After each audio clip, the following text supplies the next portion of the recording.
else? Yep, just send a text. Text HAWK to 321321 for your complimentary bottle of Nugenix Total T2, the next generation testosterone booster. Text now and we'll include a bottle of Nugenix Thermo X, our newest, most powerful fat burner ever, absolutely free. Text HAWK to 321321. That's HAWK to 321321. These statements have not been evaluated by the FDA. This product is not intended to diagnose, treat, cure, or prevent any disease.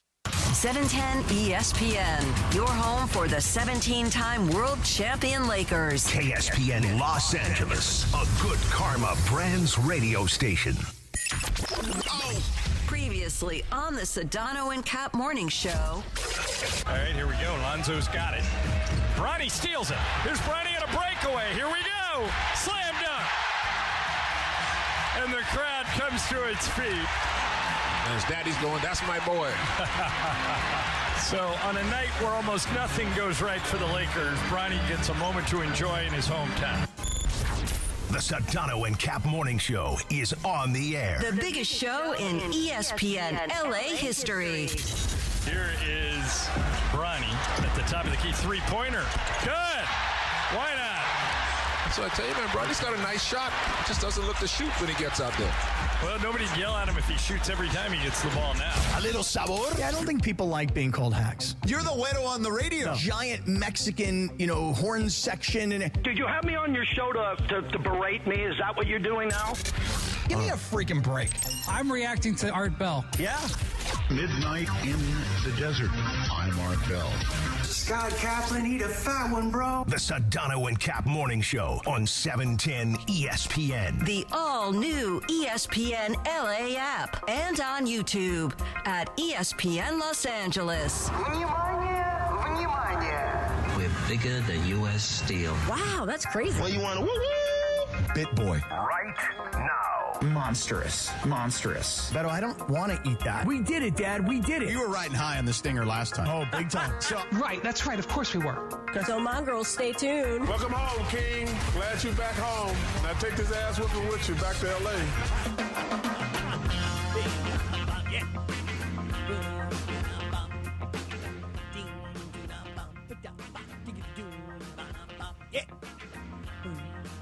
7:02 in the morning. Good morning. The Sedano and Kap morning show is on for a Thursday, the 29th of January, 2026, Cappy. Yo. You are looking good this morning, by the way. I woke up very, very late. Yeah? How late? So I like at 6:05 at East Central. And I ran. It's funny because I never see you you're always wearing a buttoned-up golf shirt all the way to the top. Yeah. And then like a golf windbreaker. That's kind of like your look. Well, I brought the golf windbreaker, but it was hot in the room because I was moving so quick. Yeah, but T-shirt with the... It's a long-sleeve T-shirt. It's a Dodgers World Series T-shirt. Yeah, looking good, And man. the hat of your son's company. How about that? Yeah, actually, it's the first time in a long time I've actually seen your neck. Nice neck. Well, today's my Friday. I'm not doing the show tomorrow. So. Yeah? What's going on? Going to Palm Springs. Hey. Fantasy Springs Resort Casino. We'll be there for Yachtly Crew tomorrow night. Oh, man, nice. Meanwhile, let's say good morning, top of the hour integrity to George Shinano. Live from Cleveland. Is he there? Hello, Georgie. Right. Hello. I didn't. Well, think, you know what? It gives us a second though, just to stretch out before George gets here. I didn't think he was there because I didn't hear the bump, and I asked the crew here, is George there? Yeah. And nobody responded, obviously, because he's not there. He's connected. But I guess they just must have need to hit a button somewhere. That's right. We'll get him here in a second. It gives us a second though, just to say that we're going to stretch it out. No, yeah, it's good. Last night, and by the way, when I say last night, I say yesterday afternoon, 4:00. This Cavaliers-Lakers game, and George obviously was part of the broadcast. And a couple of things that we'll hear. Look, the game got way out of hand in the third quarter. Quickly. I think even before the third quarter, we knew. Yeah, I think that the Lakers had they had a lead in the first, and then Cleveland started to chip away and then took the lead into half. The whole Luka thing in the first half where he kind of falls backward off the floor and he's holding his ankle. And I don't know about you guys. I'm thinking to myself, the way he's holding his ankle, the pain he looks like he's in, and then the take him to the locker room, I was like, this is bad news. Like, this could be season-ending bad news. Boy, was I wrong, and boy, was I glad I was wrong. But later on in the game, as Cleveland is just beating the ever-living hell out of the Lakers.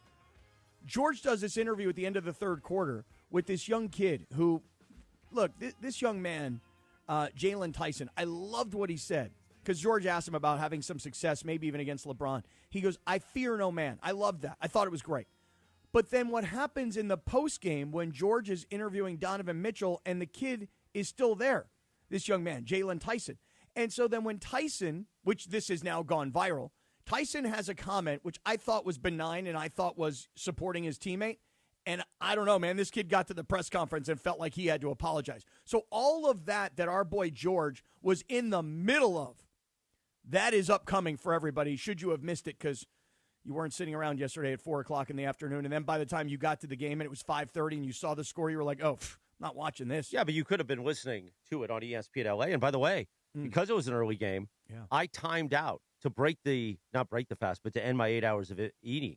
Yeah. I did the walk, our usual walk, but then I caught Whole Foods on the back. Okay. Got it like 2.5 miles in. Nice. Right in time to get back here to listen to post-game show with Beto. And he did a good show. Good show by Beto. Oh, great show. I was listening to Beto's show yesterday. I don't know about how everybody else takes it in, but this is the beauty of what we do today. I was watching Beto on Twitter. So it's the YouTube show, but we post it on Twitter, and I watched the whole thing on Twitter. And, boy, there's a lot of walruses out there now, apparently, if you're listening to the Beto postgame show. Oh, so there's not just one walrus in Encino? No, there's multiple walruses. Yeah, now everybody is everybody puts walrus somehow into their nickname. Oh, beautiful. So, anyway. Now, because I finished eating at 8 p.m., you know what that means? Tough guy? Yeah, I'm 11 hours and 31 minutes into my fast. I still have not downloaded that app to know that, but I just kind of finish at like 6, and then I don't start again until like 12:30. Somebody sent me a message, though, Chris, that said, hey, I don't think breaking your fast with an 18-inch Jimmy John's is the way to go. Well, it depends. Well, so here's the thing. Yeah, tell me. If it's like a 12 or 16 hour, you're not going to get in that much trouble. Okay. When you do the longer fast, it's not a good idea to take in heavy salted meats and heavy carbs. Like George said the other day, I usually will do like a couple hard-boiled eggs and an avocado, something to coat the stomach, get high fats, healthy fats, and protein in, and something to kind of coat your stomach. A little sodium is always good. By the way, when you do the longer fast, you want to take in sodium. So like an electrolyte mix, no sugar in it. Get ones that don't have anything, because that's what's going to keep your system running well. So you don't get dizzy and you don't get that. You want sodium, potassium, and magnesium.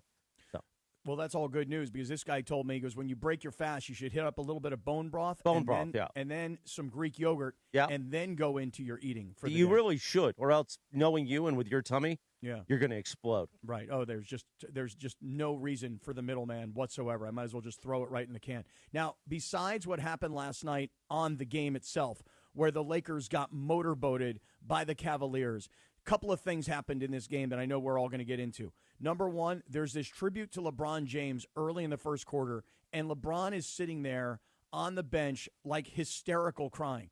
And he got his whole family in the house. Mom is there, wife is there, friends, family. Kid is on the bench, obviously. We heard some of the Bronny highlights. I don't know how many of you people saw Bronny with the dunk and a couple of threes, because most of you, I'm guessing, probably were like, this isn't worth watching anymore. But Bronny came in. The crowd was chanting, we want Bronny. We want Bronny. And then Bronny got in the game, and he actually put on a decent show in the last 8 minutes. But also the aftermath of the game, which is watching a guy like Charles Barkley, now on ESPN, just dissecting that LeBron is absolutely done with the Lakers. This is it. This is where it comes to an end. And Charles, as he always does, with absolutely, just no fear whatsoever, just going after it. And so we'll hear all of that coming up. So let's navigate the sound here, because you heard in the open the John Ireland version of the Bronny steal and dunk. Let's hear the Mike Breen version on ESPN. A long, long trip. Bronny James with the steal. Crowd's going to love it. Look how happy the Laker fans are as they cut the deficit to 30. So that's Mike Breen on ESPN. Now, you heard it in the open. Let's say you're just coming in and you missed the open. Yeah. Which, why are you missing the open? Yeah, Jack? What's your problem? Yeah. But you should be in the car right at 7 o'clock. Let's hear the Johnny Ireland version on ESPN LA. All right, here we go. Lonzo's got it. Bronny steals it. Here's Bronny on a breakaway. Here we go. Slam dunk. And the crowd comes to its feet. And his daddy's going, that's my boy. So on a night where almost nothing goes right for the Lakers, Bronny gets a moment to enjoy in his hometown. I like Mike Breen at the end. The Laker fans are cheering as the Lakers have pulled to 30.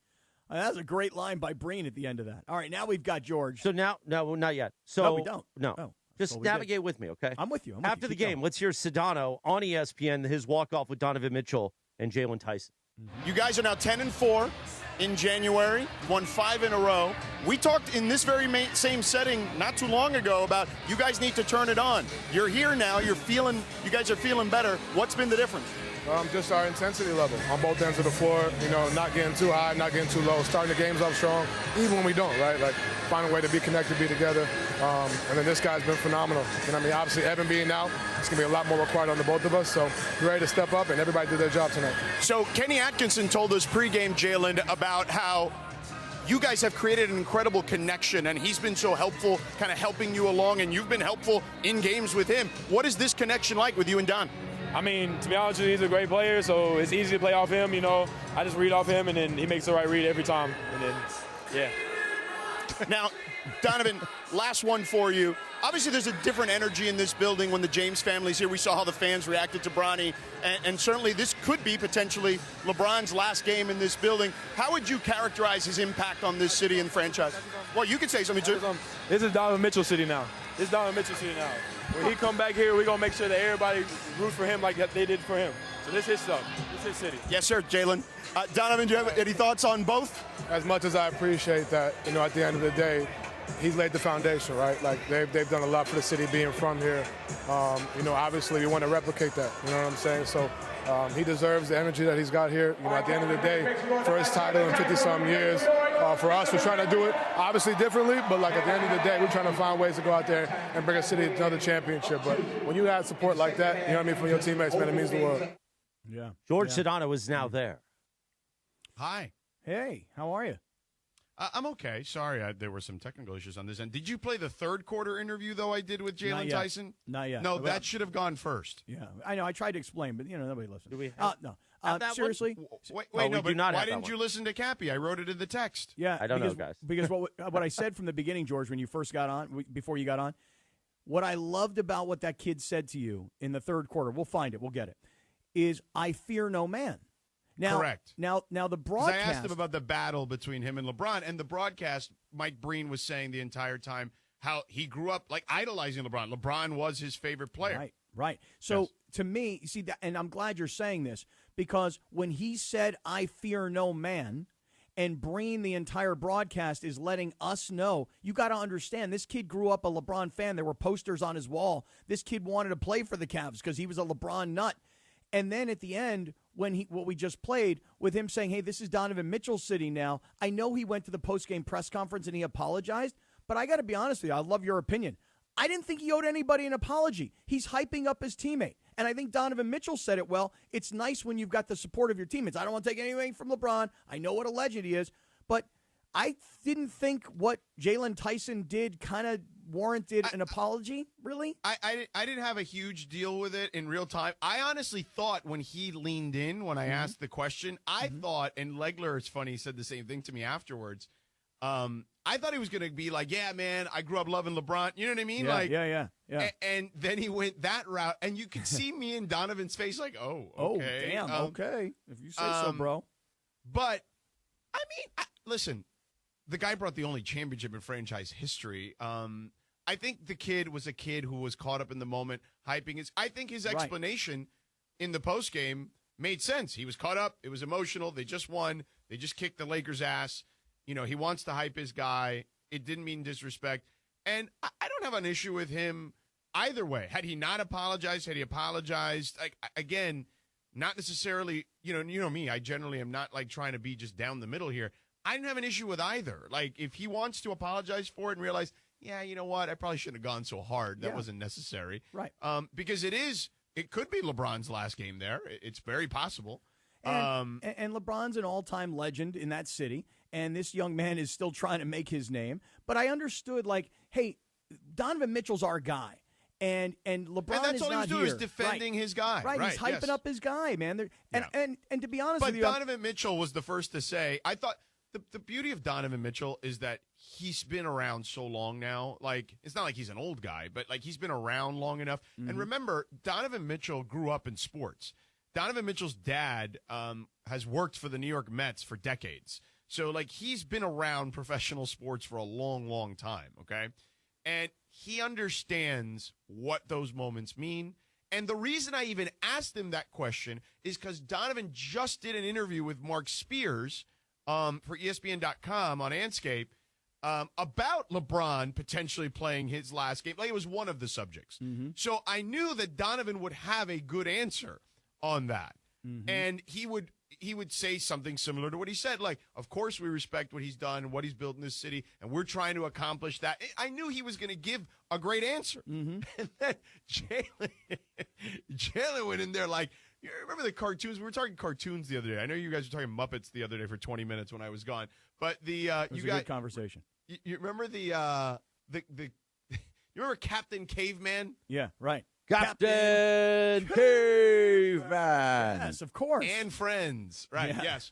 And that's what Jalen did. He just flew in like Captain Caveman, right? Just went in there and just like a bull in a china shop, right? Like no regard for what anyone cares about at that given moment. And he's like, hell, man, no, this is his city now. This is my guy. I got to hype my guy. You know what I mean? Because he came over he came and say what's up to Donovan during the interview, like when we were gathering Donovan, and Donovan was like, no, you stay. And I was like, yeah, stay. Like, two guys, that's always more fun to interview in that mark scenario. That tape. Okay.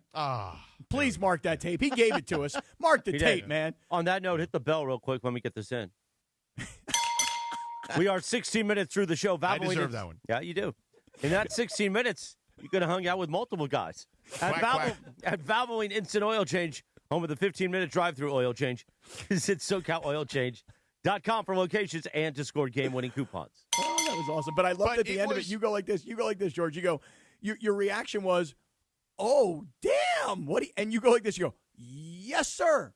Okay. Yes, sir, see you later. Okay, Donovan. Okay. Now what do back you think to you. about all right, this? exactly. Yeah. I loved it, man. I thought it was great. Yeah. It was definitely, for a game that ended up being like a 30-point blowout. Right.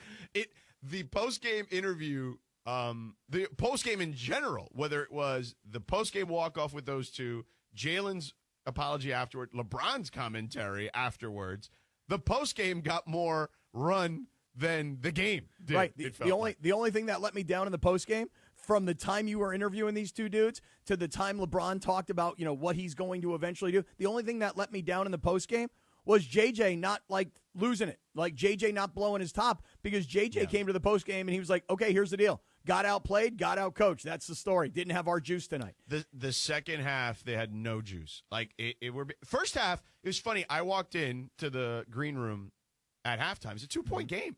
Yeah, right. And I go to Legler, like, oh, this is good. We're good. We're in good shape. You know what I mean? We got a 2-point game.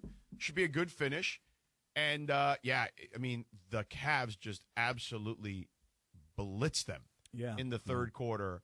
And then it was like, after that third quarter, I'm like, oh, this is pretty much over. I think it was 44-22 that Cleveland beat up on the Lakers in the third quarter. By the way, just a side note, I got to tell you, last night's one of the first games, because I always go back and forth between, when you're doing ESPN broadcasts and we've got the Spectrum broadcast, I'll go back and forth. Last night I focused really on the ESPN broadcast. What a great telecast. And honestly, if they would have had another sideline person, I might have said the exact same thing. And here's why.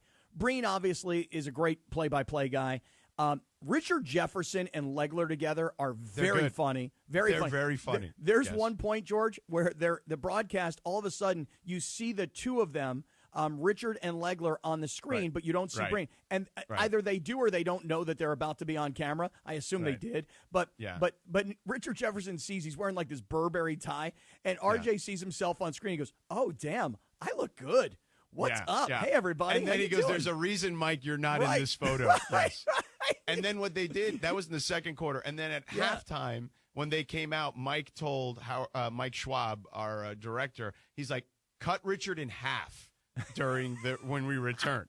So you see Mike and Legler, and Mike and them on one side, and you get Legler, and then like half of Richard, like That's only awesome. half of him, and it was hilarious. Yeah, they have very quickly created a very fun chemistry amongst themselves. They have, and I don't know. I haven't looked to see if there's any media critics out there that give them a hard time, like they're having too much fun. How dare they laugh and have fun during a broadcast? Let me tell you something right now. As a viewer and as somebody who's taking in that content, I think that broadcast team, the three of them, are fantastic together. I think they're really, really great. And I thought you really added a lot to it last night as well, because the interview, like I said, at the end of the third quarter, I was not shocked. I just love to hear a young guy who's fearless. I was like surprised in a good way. Yeah, right? I was like, yeah, kid, let's go. Right. I fear no man. Yeah. Okay. Well, I mean, kind of looks like you don't fear any man, because I would think that a guy who grew up with LeBron on his wall might be like, hey, LeBron, how are you, man? Go ahead, take that shot, man. Or, hey, LeBron, I'm not going to hit this shot over you. I mean, I don't mean to, old man. But LeBron, George, last night, I said this to you during the game. He looked all of 41 years old yesterday. Old man looked old last night. And I don't know if it's travel or if it's, all these games. It's a long road trip. It's late January. It's freezing cold. Yeah, I mean, I'm not sure what the answer is. He's 41 years old. No, but it's part of it. It's not just him. JJ talked about it after the game. And the word was connectivity, because you actually heard, I think, Donovan say, we're very connected. This team is very connected. And they played like they were connected. But Donovan wasn't saying that a month ago. You know what I mean? Interesting. Yeah, because what JJ was saying afterwards was there's no connectivity. And it seemed like in the second half, for whatever reason, road trip, cold, multiple games, Luka getting hurt, LeBron getting kind of banged up, whatever the reasons were, just they looked so off in the second half. Yeah, it was brutal. It was brutal. Like, I was like, oh boy. I mean, the fourth quarter, I was just sitting there, just kind of like, I don't know, like looking up, like thinking to myself, like, all right, what are we going to do? What haven't we done that we got to do? So it was like we did an Austin Reeves hit. JJ told us that he's about 95% back. The hope is that he comes back on this trip at some point. We were, I mean, at that point, it was just, there wasn't much else. I guess you guys were probably like the rest of everybody in the arena, like, why don't they just bring in Bronny so we have something to watch? Because and honestly, they did, and there was juice in the building when Bronny came in. Because I got to tell you something. By that time of the game, going into the fourth quarter, I'm like, there is no reason for me to like sit here and watch this game. Like, I can do other stuff and have it on in the background. But then as our group text is going off and Bronny's about to come in, I'm like, okay, maybe I'd like to see a little bit of this. The best part was Drew Timmy took a shot with like 45 seconds left, and the entire arena booed him. Right, they did. They're like, "Yo, Timmy, what are you doing, bro? We want Bronny. We're here for Bronny at this point. Yeah, not you. Right. I could have left, beaten the traffic, gotten the heater on in my car, okay, and been on my way home. But I stuck around to see Bronny. So hey, Timmy. Wait, but where were you? So cold. What do you mean? Where was I?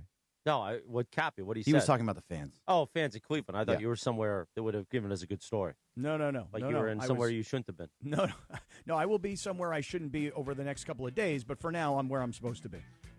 We can get into. I mean, if we can find the third quarter interview, I think that makes sense because chronologically that would have led up to the post game interview and would have made more sense. But there's also Barkley's comments. I thought in between games that was interesting. That second game though was fantastic. We watched it from the restaurant. The Spurs and the Rockets. Lakers are just not on the level of those teams right now. But George, I got to tell you something. I thought Houston was going to run away with that game, and by 8:30, I turned off my light, turned off my TV. I was actually watching a college basketball game. I woke up this morning to find out that San Antonio had made this dramatic comeback and won. You missed the Wemby just went nuts. Oh, I saw the dunks, but man, I couldn't believe the result. Did you go to Morton's again? No, we went to another place. Oh, all right, another place. Yeah, what does that mean?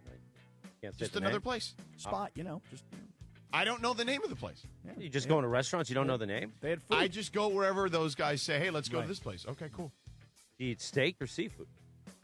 We just had like some apps. Oh, just an app.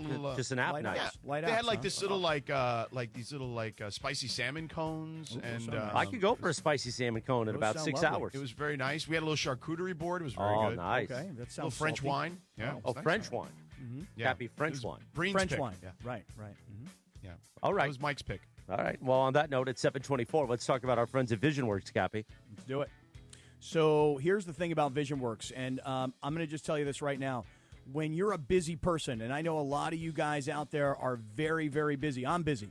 Scheduling an eye exam is really easy at VisionWorks, and they'll work around your schedule. So if you have to go on the weekends, if you have to do in the evenings, VisionWorks is available and ready because they understand that you're busy. So whatever location it is you're going to use, they're going to get you in, and they're going to take good care of you. And here's the thing. The VisionWorks team is already prepared. They know I got stroke eye on the left.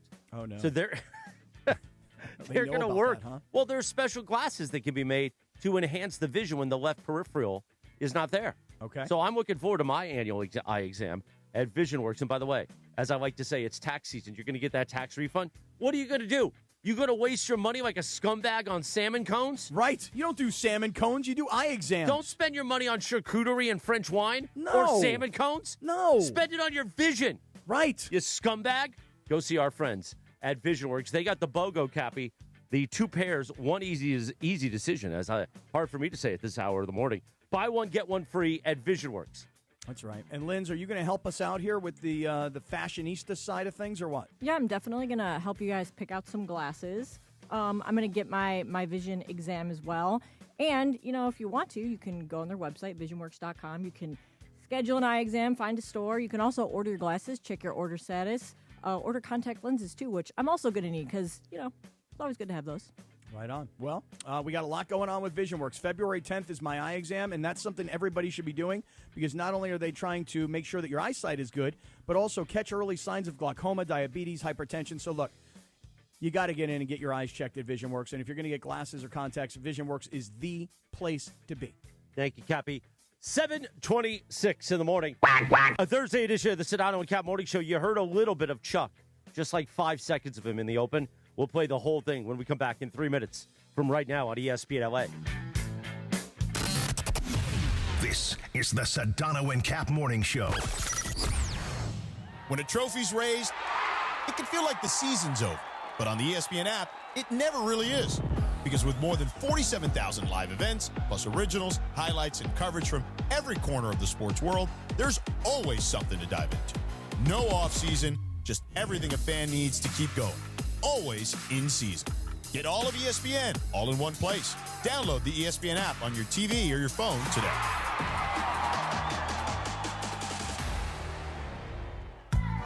Yamava Resort and Casino at San Manuel is giving away a Mercedes every Thursday in February.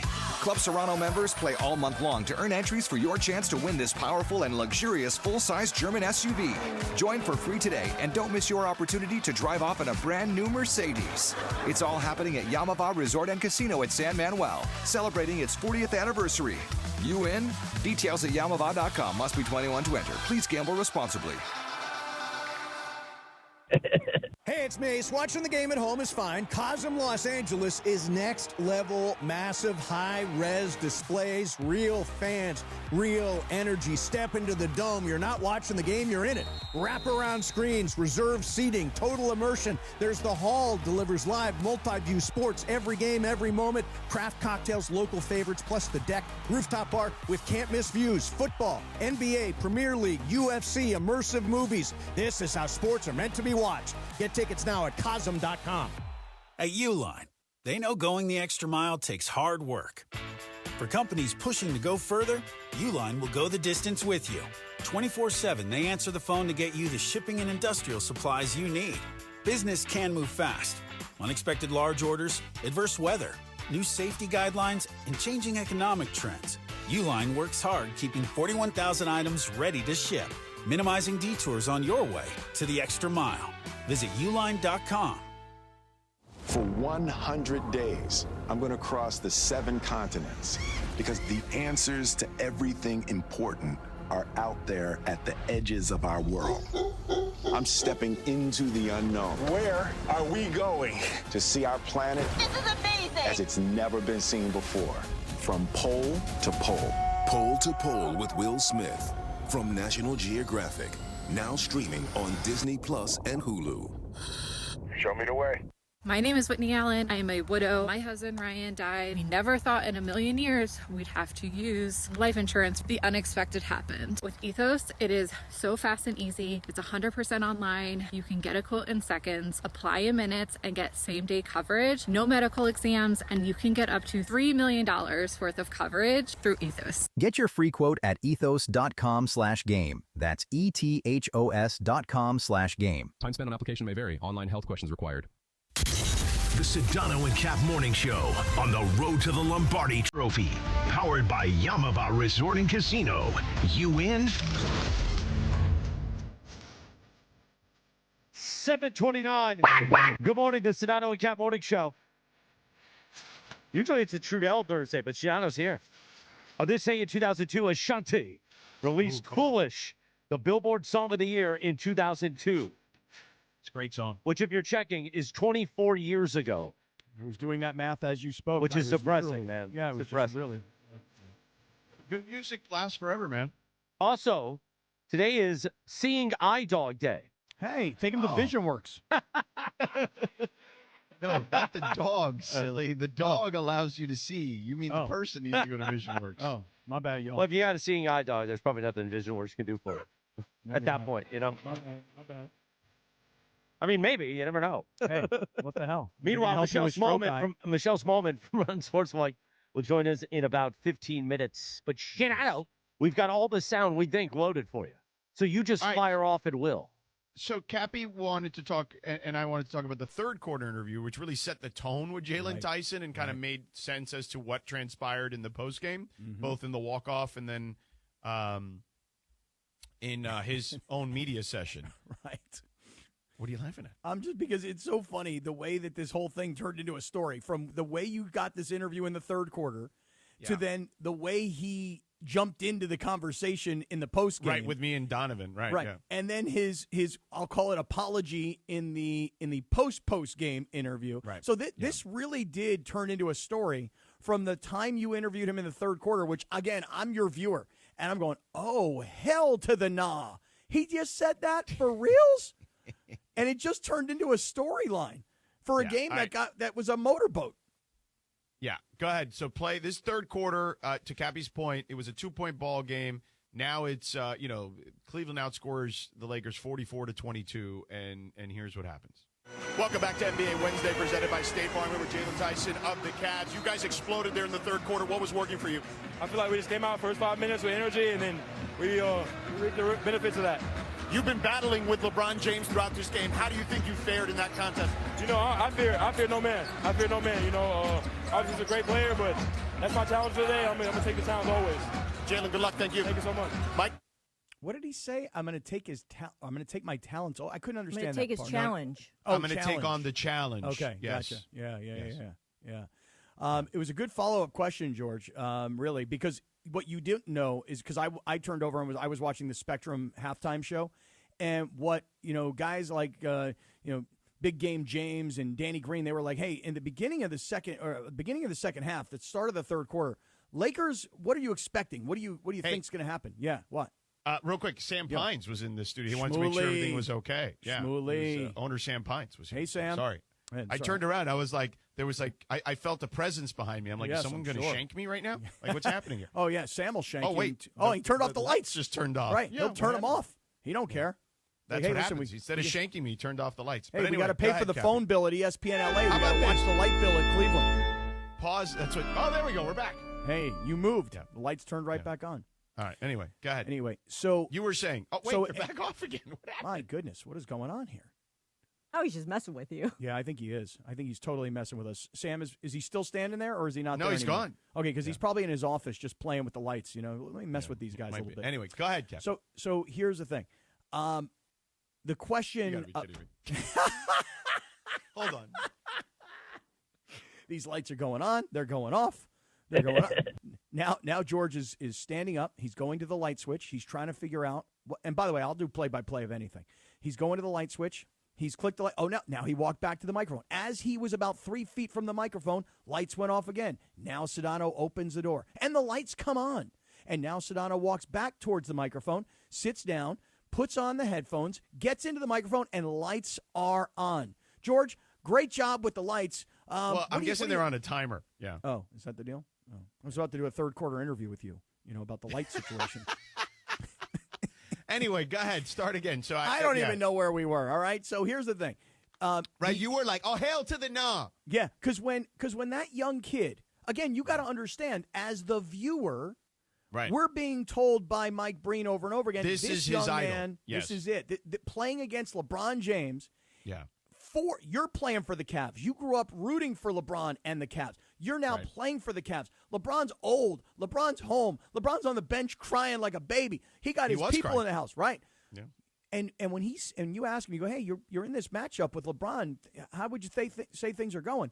And when he says, I fear no man, I was like, young fella, that's what I'm talking about. Me too. I loved it. Yeah, I liked it. Now, I will say this. The Lakers definitely, it seems like, tell me, avoided disaster because we were all terrified, everyone included, when Luka, stepped off that floor on the raised floor in Cleveland, which is the only building in the NBA that still has a raised floor. There was a kid who plays for the Miami Heat, Drew Smith, who's like a backup point guard, whose season ended, torn ACL because of that raised floor. Lindsay, what is the issue with that floor? Why have they not fixed that floor, especially when a kid, almost lost his career, missed the whole season? Right. Well, as the engineer of the Rocket Mortgage you would know Arena, better. I don't know. I assumed that they fixed it by now. I used to fall on it all the time. I had no idea that it was still like that. Or it's even brutal. I mean It's very dangerous. wasn't a thing elsewhere either. Like, they should get on The that. only fix it. building in the league. Yep.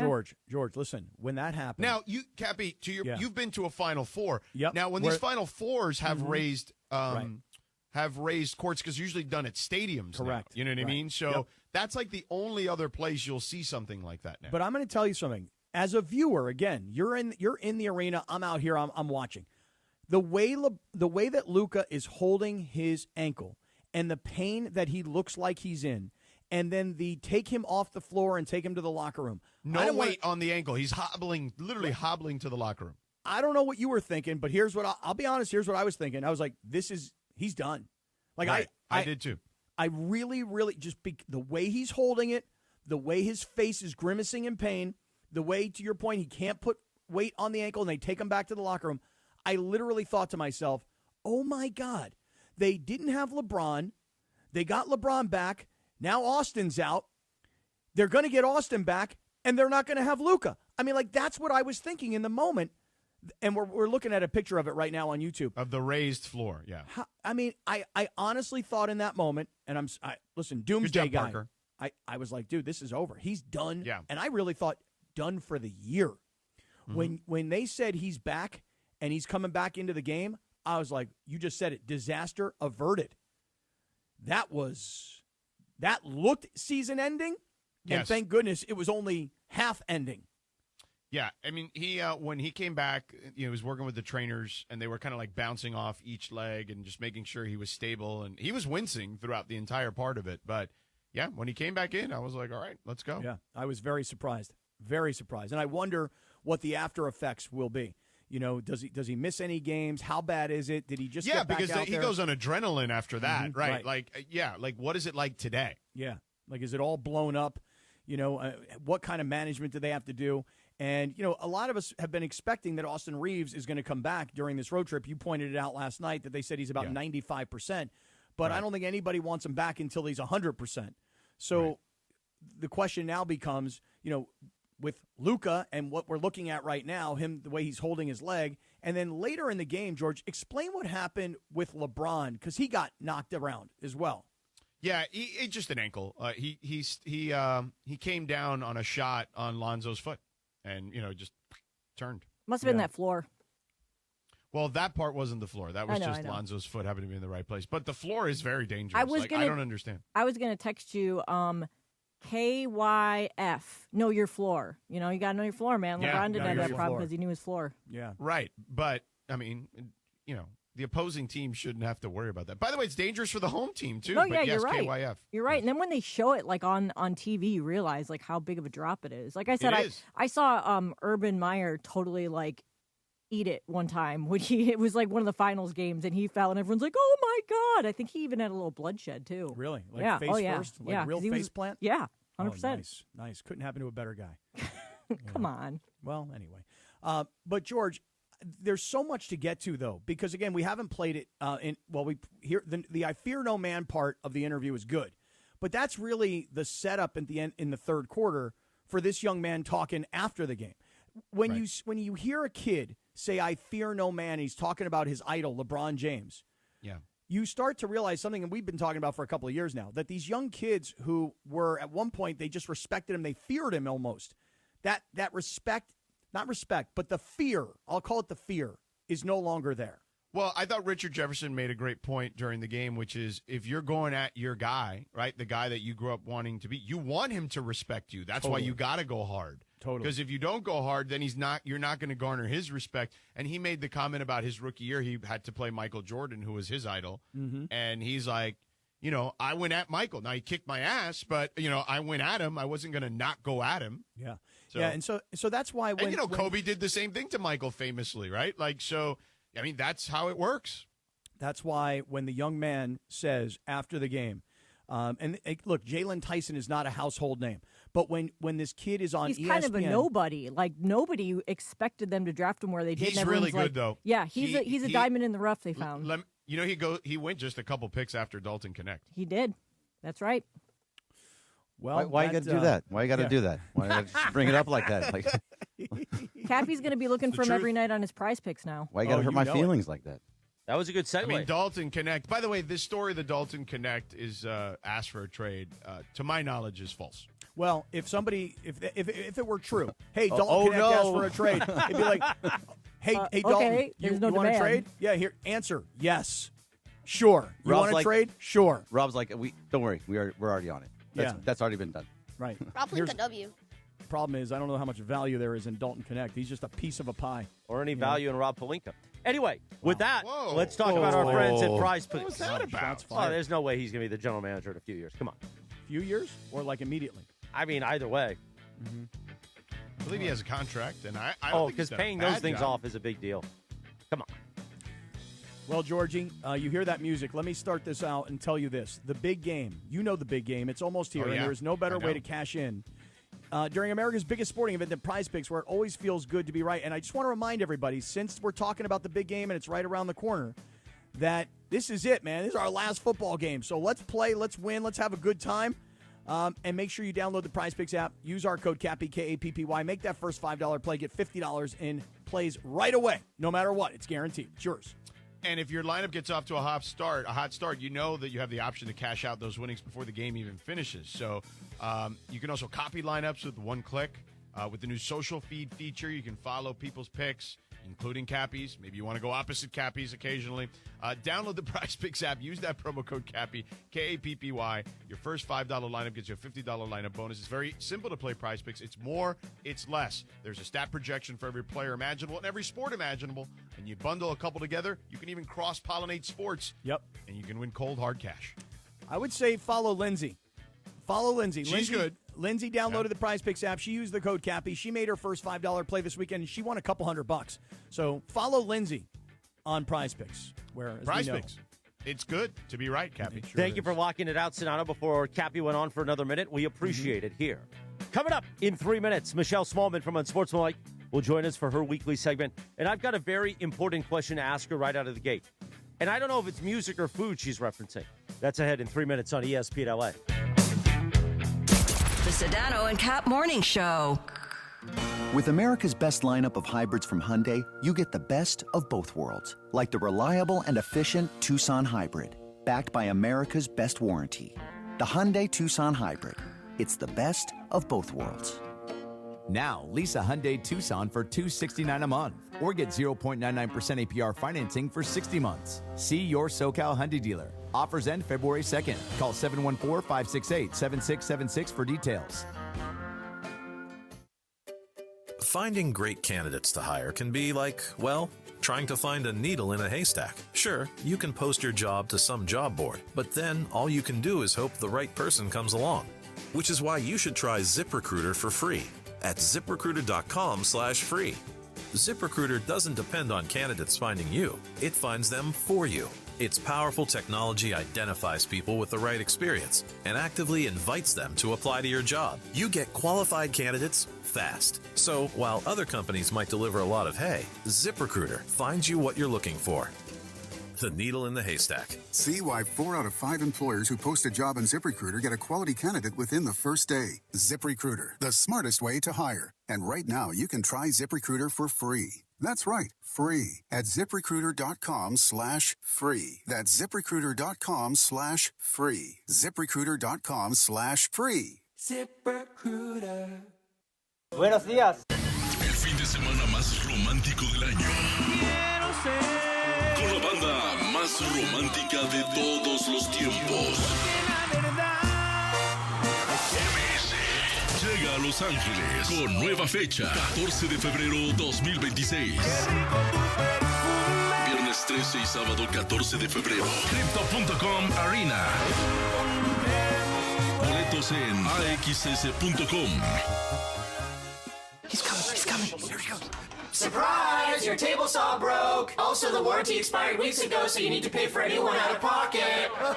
At Progressive, we know small business owners don't usually like surprises because they cost you money. But a good surprise that could save you money? Getting a commercial auto quote from Progressive. Oh, and the replacement part you ordered doesn't fit, so it's completely useless. What a waste. Surprise yourself. See if you can save in as little as 8 minutes at ProgressiveCommercial.com. Progressive Casualty Insurance Company and Affiliates. Welcome back to Yeah, That's a Pepper Thing. First up, we've got Harrison wrapping his Dr. Pepper in a tiny quilt so it feels at home. Oh, how tender. That's a Pepper Thing. And over to Becca, who's whispering affirmations to her can. You're sweet. You're unique. You're the best thing I ever poured over ice. She swears it makes it taste better. It's not a science thing, but it's a Pepper Thing. Why do they all do it? All for that sweet, delicious, truly one-of-a-kind taste of Dr. Pepper. It's a Pepper Thing. The Sedano and Kap Morning Show. On the road to the Lombardi Trophy. Powered by Yamava Resort and Casino. You in? 7:46 in the morning. The Sedano and Kap Morning Show on a Thursday. Now, Cappy, I need you to follow me here. Okay. As we get ready for Michelle Smallman to join us, thanks to our friends at Prize Picks. Let me do the read here. Download the app today and use code CAPPY to get $50 in windups after you play your first $5 windup. That's code CAPPY to get $50 in windups after you play your first $5 windup. Prize Picks. It's good to be right. On Michelle's Instagram yesterday, she posted a post of several slides. And it was like the ins and outs of 2026 where you put the list together of like what's out, what's in. And in one of her ins, she had Japanese breakfast. And I thought, I want to ask her what a Japanese breakfast is. But then I did this morning, I went, I should do a Google search just to make sure this isn't like a pop culture thing. And I found the group Japanese Breakfast, which is this group singing right here. I didn't know there was a group called Japanese Breakfast. You know where I thought you were going? I don't know. I thought you were going to ask her if during Japanese breakfast she needs any of those little Japanese plums that grow in the back of Sedano's backyard. That's right. That's a good. We didn't even plan this bit. That's good. Yeah. With that, at 7:47, Michelle Smallman from Unsportsmanlike joins us. Michelle, is it the band Japanese Breakfast or a food item Japanese Breakfast? Honestly, it could be either one because that band that you referenced from Philly, I actually had a lot of people reach out to me and be like, you should listen to this band. And I did. Very good. But I meant the food items because that's a big thing that's happening now. I've seen it a lot over my timeline. And it's starting your day with what you would normally kind of consider to be dinner food. So we're talking sashimi, rice, miso soup, some sort of protein, maybe some veggies in the mix. Warm things with protein, veggies, and a carb in the morning. Okay. You want any loquats? I got some in the backyard. They're not growing at the moment, but they will soon. A loquat? Yeah, you know what that is? It's like a Japanese plum.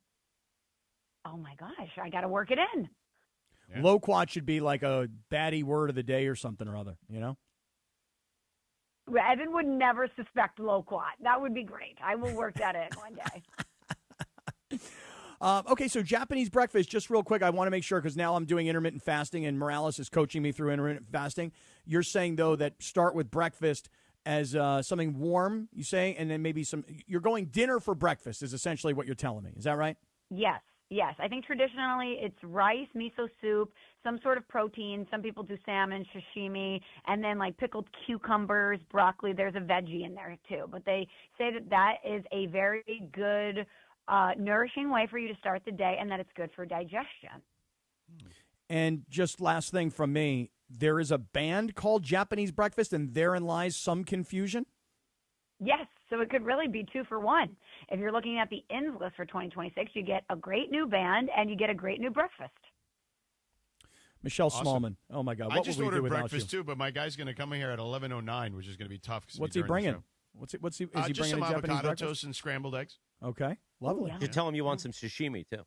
See what he does. I mean, I would have added to the Uber Eats order, but that's the case. Michelle, now you guys are going to be on the West Coast for the Super Bowl, so you're going to be doing the show 3 to 6 Eastern, 3 to 6 Pacific time. Now 3 to 7. Maybe 3 to 7. 3 to 7. That's right. Yeah. So many years ago, when I met Chris and Gregory Arthur Bergman in my early 20s, I used to do an overnight show. And I was on 2 to 6 Eastern time at that time. So would be leading into your show. How will your sleep patterns be is my question. Because I had a specific sleep pattern when I used to do overnights many, many moons ago. So I've thought a lot about this. I've had major anxiety surrounding this time change. And as you know, for Super Bowl week, it's the biggest week of the year. You're met with all sorts of different work opportunities that you want to take advantage of. So I have different events that I've been invited to. In addition to doing our show, I'm doing a digital show for us. We have affiliate hits. We have all this stuff that's going on. And I just thought to myself, I think the smartest approach here is to go full nocturnal, where I get up around 6 p.m., 6 p.m., and I just power through the day, and then I sleep while everyone else is working. So we're attempting to go fully nocturnal for 3 days next week, and Evan is very worried about this because I'm the type of person that I can go, but when I hit the wall, I'm done. Like, there is no turning back. And he has seen it happen. It actually happened at Super Bowl last year, where I basically fell asleep with my eyes open at a group dinner last year. And so he's concerned that this approach is not going to be advantageous for me or for the show as a whole, and that I'm going to fall asleep on the air. All right, which I guess if that happens, it's content, right? Like Michelle's sleeping. Yeah. But we'll figure it out. But that as of now is the approach. George, let me hear. You used to be on, you said 2 a.m. to 6 a.m. Eastern? I used to go to bed after the show. Okay, Yeah, so let same me hear. thing. So you go to bed at what, 7 a.m.? Yeah, and I would wake up at like 3. Okay, and then just stay up through and then do it all over again. Okay, gotcha. Yeah, Gotcha. that's what I used to do. I mean, Yeah. was also, I was also like 23 or 24 years old. Like, it was a little easier to do that at that time in my life.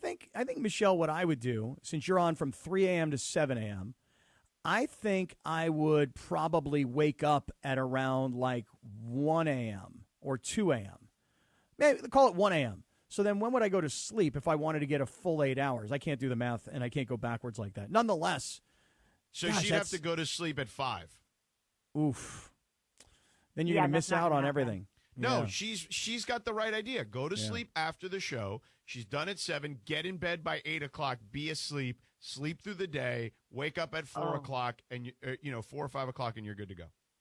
No, I'm not going to be done until like 1 p.m. I'm Okay, working that's fine. Okay, from so 3 go a to- to 1 p. Okay. So go to sleep from like 2 to like 8 or 9. Yeah. And then go out and and then do we'll what you like gotta hit do. a party. Yep, we'll hit a party. We're hydrating, we're caffeinating, and then we'll roll right to set. Right. Exactly. Boy, I think that's the play, George. I think you're Yeah. right. The sleep and the hydration and the nutrition and exercise. I mean, you got to take care of the body if you're going to do this thing Yeah, right. you do. You got to take care of the body. It is a sprint, but also a marathon at the same time. It's a series of sprints within a marathon is what I would. Well, here's the good news. When we check in with Michelle next Thursday live from Super Week, she can tell us how it's going. She'll be a few days into it. I'm sure she'll be great. She'll be down the stretch at that point. Michelle, what did you make of the I know you're not the biggest Rams fan, but what did you make of the way that the games turned out on Sunday? Any surprises, anything that stood out to you?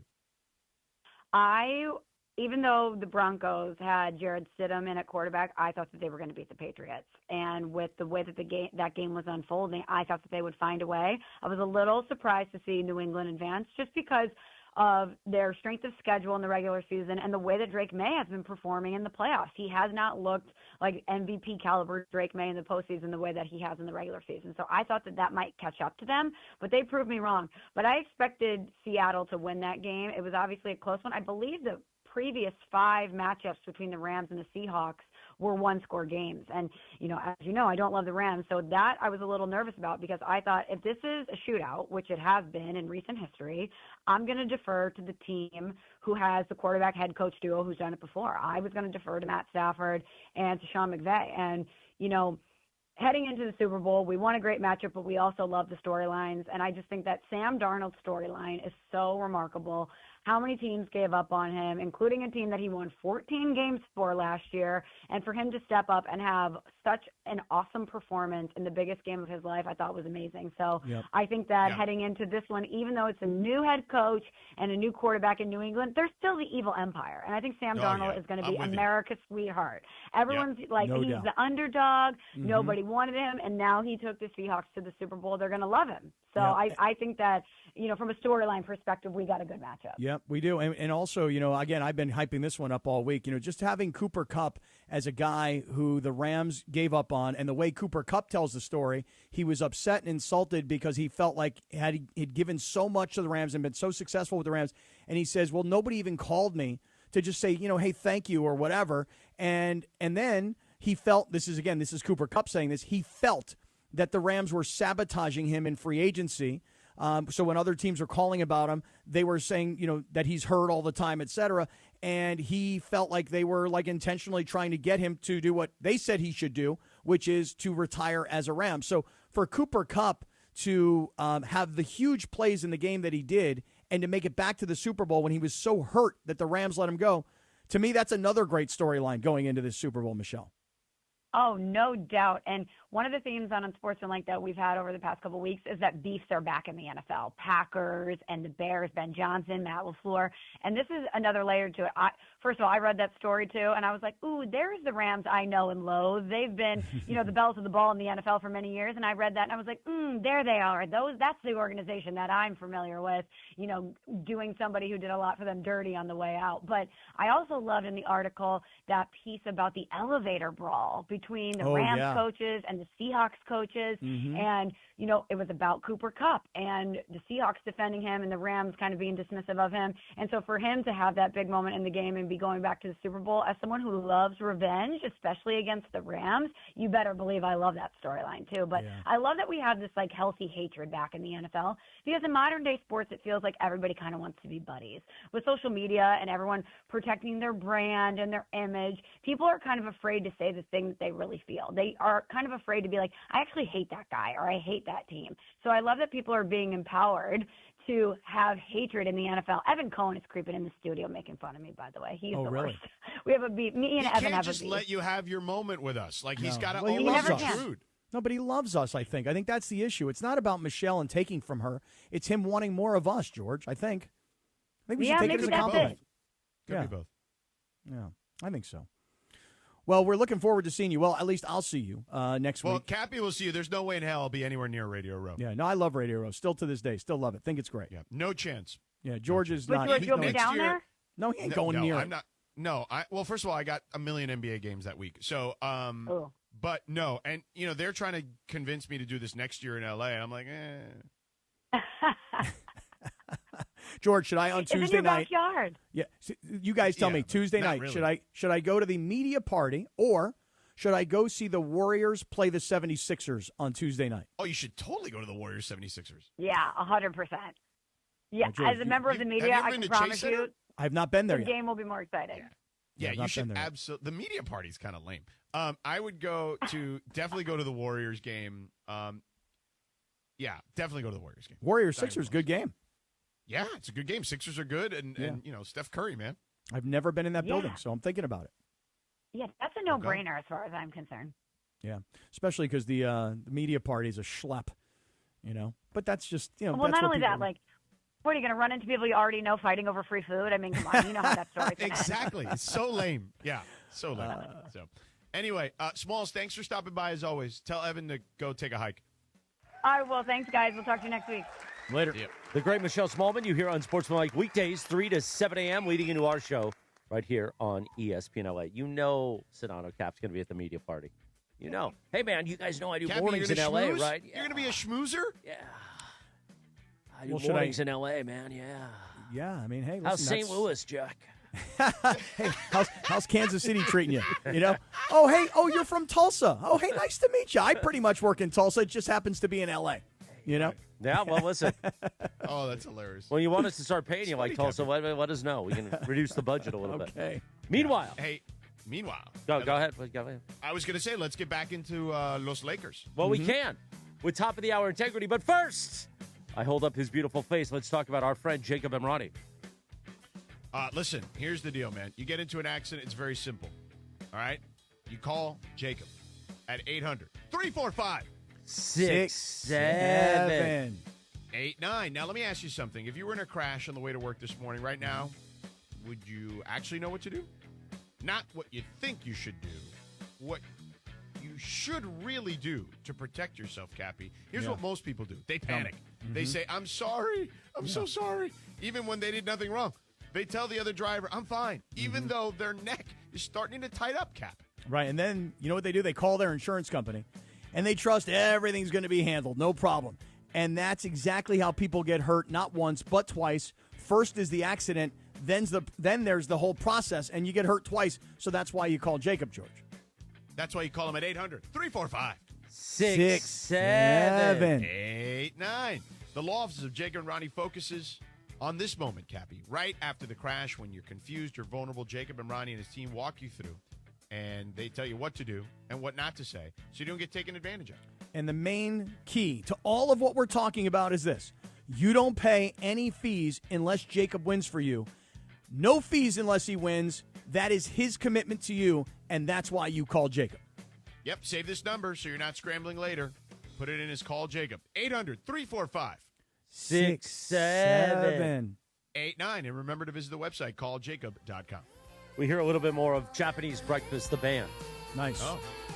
Meanwhile, the big game is around the corner, but before that, it's the NBA trade deadline. ESPN LA and Hendricks Gin are taking over Rocket Brews El Segundo a week from today, next Thursday, February 5th, for the Super Week trade deadline party. Join Mason and Ireland with special guest O'Shea Jackson Jr., followed by DeMarco and Travis while we broadcast live from 12 to 5:30, noon to 5:30 p.m. Bergman and I will be out there, too. Become an NBA Gin Cider. Follow every Lakers move live and win Lakers tickets. It's all happening next Thursday at Rock & Brews in El Segundo. We'll see you there. Little after 8 o'clock at 710 ESPN, KSPN Los Angeles, a Good Karma Brands radio station. Top of the hour integrity in 3.5 minutes. We'll get back to the Lakers' loss in Cleveland last night.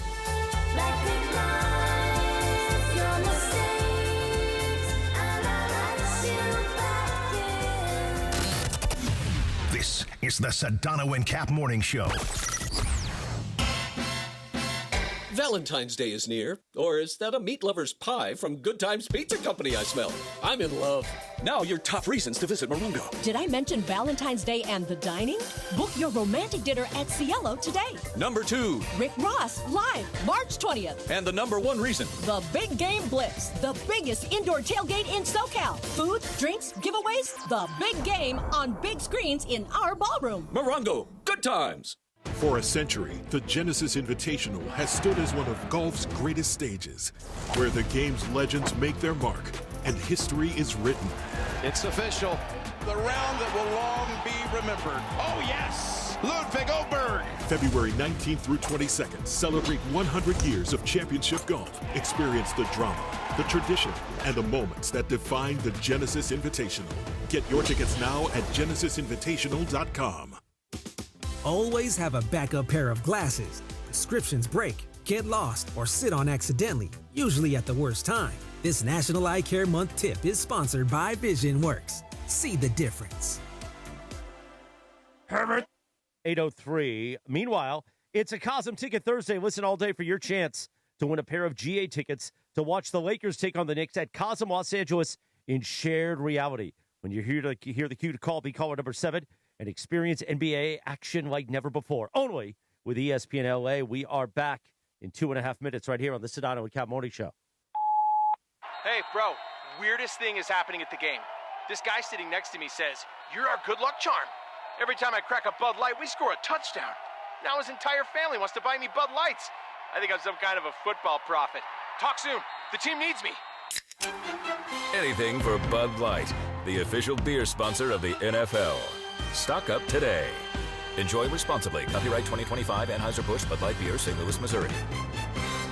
Have you heard the refinancing rule of thumb that says you have to drop your rate at least 0.5% to refi because it'll take several years of savings to recoup the closing costs for a refi? Well, Loan Exchange says the rule is nonsense. With a Loan Exchange free closer, you can lower your rate without paying any cost whatsoever. That's right, lower your rate with no cost and your balance doesn't go up. You start saving on the first day you have the loan and every day thereafter. If you decide to move next year or rates drop further, you can exchange that loan for another without losing $1 that was tied up in closing costs. Today's 30-year fixed free closer rate in APR is 5.625%. So if your current mortgage rate is higher than 5.625%, give the Loan Exchange a call at 855-752-9944 or log on to theloanexchange.com. It won't cost you a thing. NMLS 1637539. Loan subject to credit approval. See website for licensing information, loan terms and conditions. Equal housing lender. Call 855-752-9944 or visit theloanexchange.com.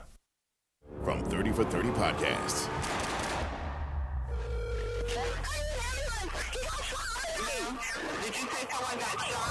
Brian Pata, senior defensive lineman from Miami, gunned down.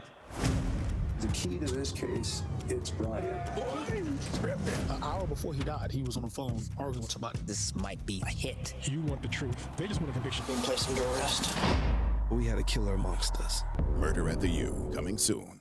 Hey, it's Rich Eisen for Pella Windows and Doors. Sometimes teams take a timeout to regroup and call the right play. When it comes to your home, Pella Windows and Doors always has the winning game plan. They do it every day, and that's why your neighbors trust them. Visit Pella.com/Eisen today. Right now, Pella Windows and Doors of Los Angeles is offering buy one, get one 50% off, and everyday 0% financing. Some restrictions may apply. See store for details. Offer ends January 31st, 2026. Mornings on ESPN LA will never be the same. Yeah, you should put in a request to ESPN like, hey, I'm a tropical brother, okay? Sedano and Kap have taken over Morning Drive. Palm trees and sunshine only. Yo soy de Miami, okay? Back to the guys. And the boss don't mind sometimes if you're at the food, at the bar. 6 minutes after 8. Good morning. The Sedano and Kap Morning Show. We're just laughing in here because that's what we do, man. We have fun in the morning. On this day in 1977, the number one hit, Rolls Royce, Car Wash. One of the best movies from the 70s. Cappy would have fit in at the Car Wash back in the day. You would have had one of those afros. You would have fit in with everybody at the Car Wash. Not would have had. Did have one of those afros. Were you doing the hustle when you were walking by? Big time. But check out the moves right here. Car wash. Oh yeah. And when I depending on which way I'm going is depending on which way I'm moving my hands. Oh dude, I got the moves from the 70s now. And you would have gone down with the sisters. Oh. Everybody would have loved you. Yeah. Hey, I still fit in the car wash. What'd you say? I still fit in the car wash. Not a lot of regular car washes left anymore. Everything is self-serve now. Yeah. By the way, top of the hour integrity. Yes. But I will just say this. Yesterday we had that conversation about how much do jeans cost. Yeah. And I didn't know because I haven't bought a pair of jeans in years, and I don't usually wear jeans. But I bought a pair of jeans the other day, and I was shocked at how expensive they were. And Jorge Briones. Oh, I sent you the knockoffs, the Elvises. I don't buy Levi's. Who I buy Elvis? Yeah, Briones always got a way to take whatever you want and make it look exactly designer or whatever and find a way to pay 10%. Listen, you need new jeans? You need a new car battery? You need a smog check? You call Jorge. Right. His primo got it. Yeah. So then here's the worst part of it is I recently bought a pair of Levi jeans, the darkest, bluest Levi jeans you've ever seen in your life. And I wore them one time in a cowboy costume, and they're hanging in my closet. And they're the most comfortable freaking jeans, and I think that I can't wear these, can I? I sent Jorge a picture of them yesterday. He goes, dude, those are bomb. Rock those things. So, Jorge, you have inspired me. Yeah. I will start rocking those Levi's. You can rock those with your black Air Forces, any white shoes. Come on, man. You got it. Sedano said he's grabbing his breakfast outside. Is he back, or is he still grabbing? What happened to his intermittent fasting? Well, he's not. Well, it's 3 hours ahead over there. Oh, that's true. And he may be on a different. He may not be doing it. You don't. It's actually good to take a day off. Oh yeah. Yeah, like Sundays. A lot of times I don't do it. Mm-hmm. Yeah, it doesn't look good for me this weekend. I can tell or you that. Or Saturdays if I'm playing golf. But do cigars count? I don't smoke cigars anymore. Gave them up too, huh? Even on the golf course. What? He's a heart patient. Enjoy your cigar. Just don't inhale. What are you talking about? No, I don't. Cigars don't count. It's just tobacco. When I did do IF back in the day, that's what the kids call it, IF. I don't know if the kids call it that. What does IF stand for? Intermittent fasting. Oh, thank you. Meanwhile, while we wait for Sedano and top of the hour integrity, we read a couple liners here. All right, do it, because I want to set up, just real quick before you start your liners, I want to set up the Charles Barkley stuff, because what Barkley says about LeBron, I mean, I think I know I agree with it. We'll see what everybody else thinks. Liner number one. Chuck, go ahead. Coverage and content of the 2026 NFL playoffs on ESPN LA is presented by Pechanga Resort Casino. Play your perfect combination at Pechanga Resort Casino. See for yourself what? Nice. Oh, see for yourself what made readers of Newsweek and USA Today name Pechanga the best casino outside of Las Vegas. Visit Pechanga.com for more information. One more? You want to do one more? Yeah, you know, these liners are great. Whew. Oh, he's back. Sedano's back. So we'll put the second liner I don't on know hold. how people live here. Why? The frozen river? Dude, so I appreciate the guy bringing me the breakfast, but I guess he didn't realize you could park in, there's a circle, like a circular driveway, and he didn't want to park there because I guess he didn't want I met him out there because I figured it'd be easier, but he drove past me, and I was like, oh, man, he'd parked all the way down the block, so I had to go get him. I'm like, man, it's freezing here. Yeah. He shouldn't feel any fear of any kind of parking in that little circular area, because there are no cops around to go, yo, man, I'm going to ticket you. It's too damn cold for the cops to be giving out tickets. Correct, and I was there, so I was ready for him for the handoff, very quickly, Chris, nothing? When George says the handoff, nothing? Why, you want me to take a shot at JT the Brick? Yeah, I figured that you were going to say something. Just promote his book. Right. Nothing. You got By the way, did you know Jimmy Johnson had a book? I noticed that on his Twitter when I read his tweets yesterday. Yeah. I want to read it now because it's Super Bowls, brass balls, and coaching or something. Jimmy's great, dude. I want to read his book now. I love Jimmy. Yeah. Right. Meanwhile, if we're going to do top of the hour integrity, but we are not doing a Cap 10 here because apparently the rumor is Cappy doesn't have one. That's right. It's not a rumor. It's a fact. Can I do a Sedano 10? Yeah. So should we play the same open? Yeah, I think so. All right, stand by. Yeah. Or do we want to do Lakers for a few minutes and then get to the Sedano 10? It'll just do a quick thing. It'll be fast. It won't even. All right, let's play the open minutes. Stand by. Yeah. It's time for the Cap 10. The Cap 10. This list of NFL teams are ranked, compiled, and put together by Scott Kaplan's discretion. That's a great slogan. Cap 10, built on bias. Built on bias. Yeah. It's time for the Cap 10. The Cap 10. It is time for the Cap 10, presented this morning by the Dr. Cerruti Advanced LASIK and Eye Centers. Cerruti Advanced LASIK. See the difference, feel the difference. Visit CerrutiVision.com. SOROUDI Vision.com. Maybe the one and only Dr. Cerruti can see some sense in this week's Cap 10. Because you know how Cappy is with this Cap 10. It could be anything every week, but it's must-listen radio. I need to make a disclaimer before this week's Cap 10, George. You need to know this. Right here on the Sedano and Kap Morning Show on ESPN LA. This list in no way reflects the football opinions of George Sedano, Chris Morales, Greg Bergman, producer Lindsay, producer Jorge, Parker Bell, the social team in the back, ESPN LA, Good Karma Brands, Sometimes Common Sense, etc. Hi, I'm Dr. Cerruti, and the Cap 10 is presented by the Cerruti Advanced LASIK and Eye Centers in Beverly Hills, Newport Beach, and Glendale. Visit CerrutiVision.com. SOROUDI Vision.com. The top 10 teams that are coming into focus. Here is the Cap 10. And now, time for this week's Cap 10. Well, George, since you want to take over the Cap 10 this week, can I just tell you one thing? Last week, the Cap 10 was down. Can I tell you this? Yeah. Scrap this football music. Give me baseball music. Oh. I don't know if we have that, but we'll find something. Well, I'll just tell you this. Baseball music, the even organ. just an organ. Yeah. Give him the organ. There you go. Go ahead, Cappy. What were you going to say? Well, here's what I'm going to say. Last week, the Cap 10 got down to the Cap 4. And remember, it was ranking the last 4 teams. Here's the rankings. You ready? Well, you're not ready, you said. Oh, no. In at number 2, No, New England. no, it's not your time. You had It's your Sedano's chance. time. It's Sedano 10 today. Get out of here. Oh, all right. God. So, Cappy, I don't know if you know this, Wow. pitchers and catchers report in 2 weeks. I know, it's exciting. It's Cappy, you a pitcher insane. or a catcher? Depends on what you want to be. All right. What do you So- think? I'm a catcher. Yeah. Then, So yes. Then the- I'm going to fire a fastball at you. So, Cappy, I'm the ready. Athletic, they tallied a bunch of front office and their teams and their thoughts about who has the top 10 farm systems in Major League Baseball. So they Okay. did a comprehensive report talking to all 32 clubs, and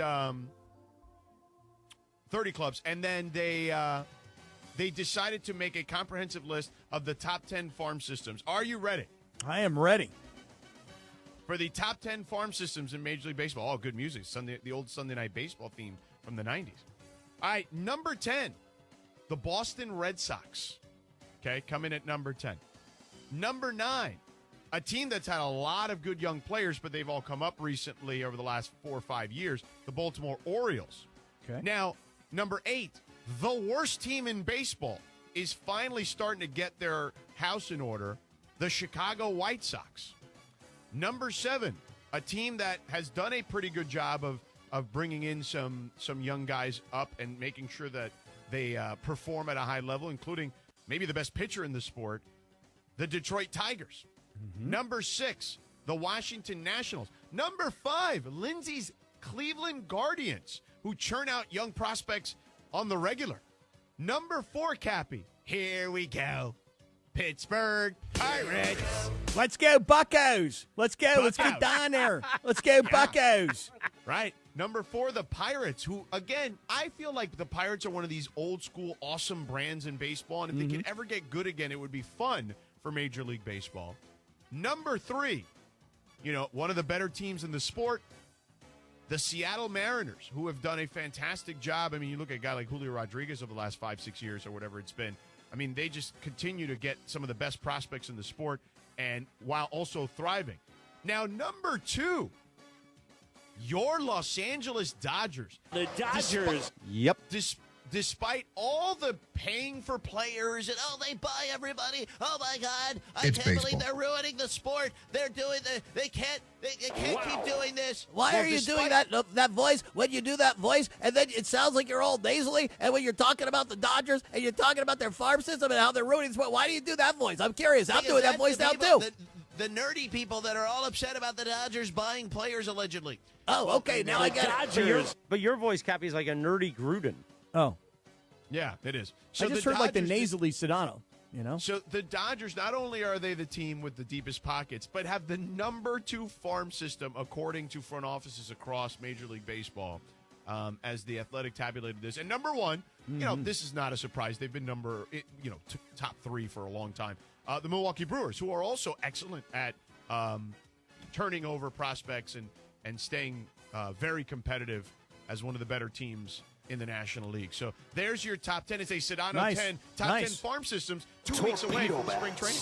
Nice. Hey, real quick, I had a buddy of mine yesterday who's a major Dodger fan. Can we finish this up and I play the number and all that? Or you? Well, let me just finish it up real quick. Go ahead. And he said to me, he goes, people say the Dodgers are ruining baseball. You know who's ruining baseball?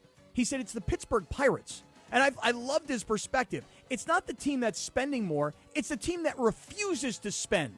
That's what's ruining baseball. I thought, you know what? That's actually a really good point. Good. Agreed. Now, especially when I made it weeks ago. I didn't hear that.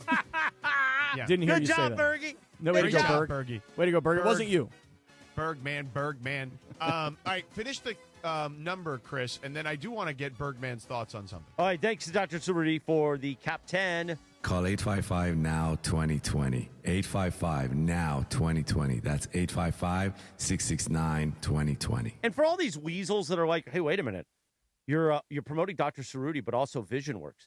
Dr. Cerruti does surgery on your eyes. He's an eye surgeon. He fixes your eyes if you don't want to wear glasses or contacts, Right. or if you have that. What's the thing you have, Cappy? Pterygiums. Yeah, but if you want glasses, I'm never going to let Dr. Cerruti. He could touch me anywhere he wants, but I'm never going to let him do surgery on my eyes. So all you little weasels walking around going, hey, why are you doing both? Guess what? It's not the same product. Yeah. No. Why don't you educate yourself? People really do that? Yes. What a weasel. Exactly right. Not Meanwhile, gutless scumbags? You know what I just realized while we What? played that music? Tell me. We launched this show for football season. Mm-hmm. We have not done a baseball season all together every morning when it's June and nothing's going on, like after the NBA Finals. Well, I mean, here's the thing about after the NBA Finals. Like, within a few days, the draft is here. And then within a few days of that, free agency is here. And with the Lakers' ability to dive into free agency this year, I think July 1st is going to be a big day. I'm just saying, it's like Cappy and I would annoy you every summer anyway when we're together, when we used to do afternoons and I would do lit. Imagine how much fun, Cappy, it's going to be when we could just talk about schwans for 2 hours. Yeah, when we give up on top of the hour integrity, and top of the hour integrity is like, what the hell are these guys going to talk top about of the today? hour integrity. Then if that's the case, then Bergman and I will be talking Dodgers. Right, the whole time. Hey, look, here's the good Or news. you'll be on Chris. vacation, George. Yeah, exactly. Chris, the good news is Sedano will be nowhere to be found. I was just going to say, he'll be in Paris. Listen, right. When I'm on vacation, you can talk all the schwans you want. Right. Be a lot of schwans talk. That'll be the new slogan. Sedano's on vacation. All the schwans you want. Right. You want schwans? You got schwans.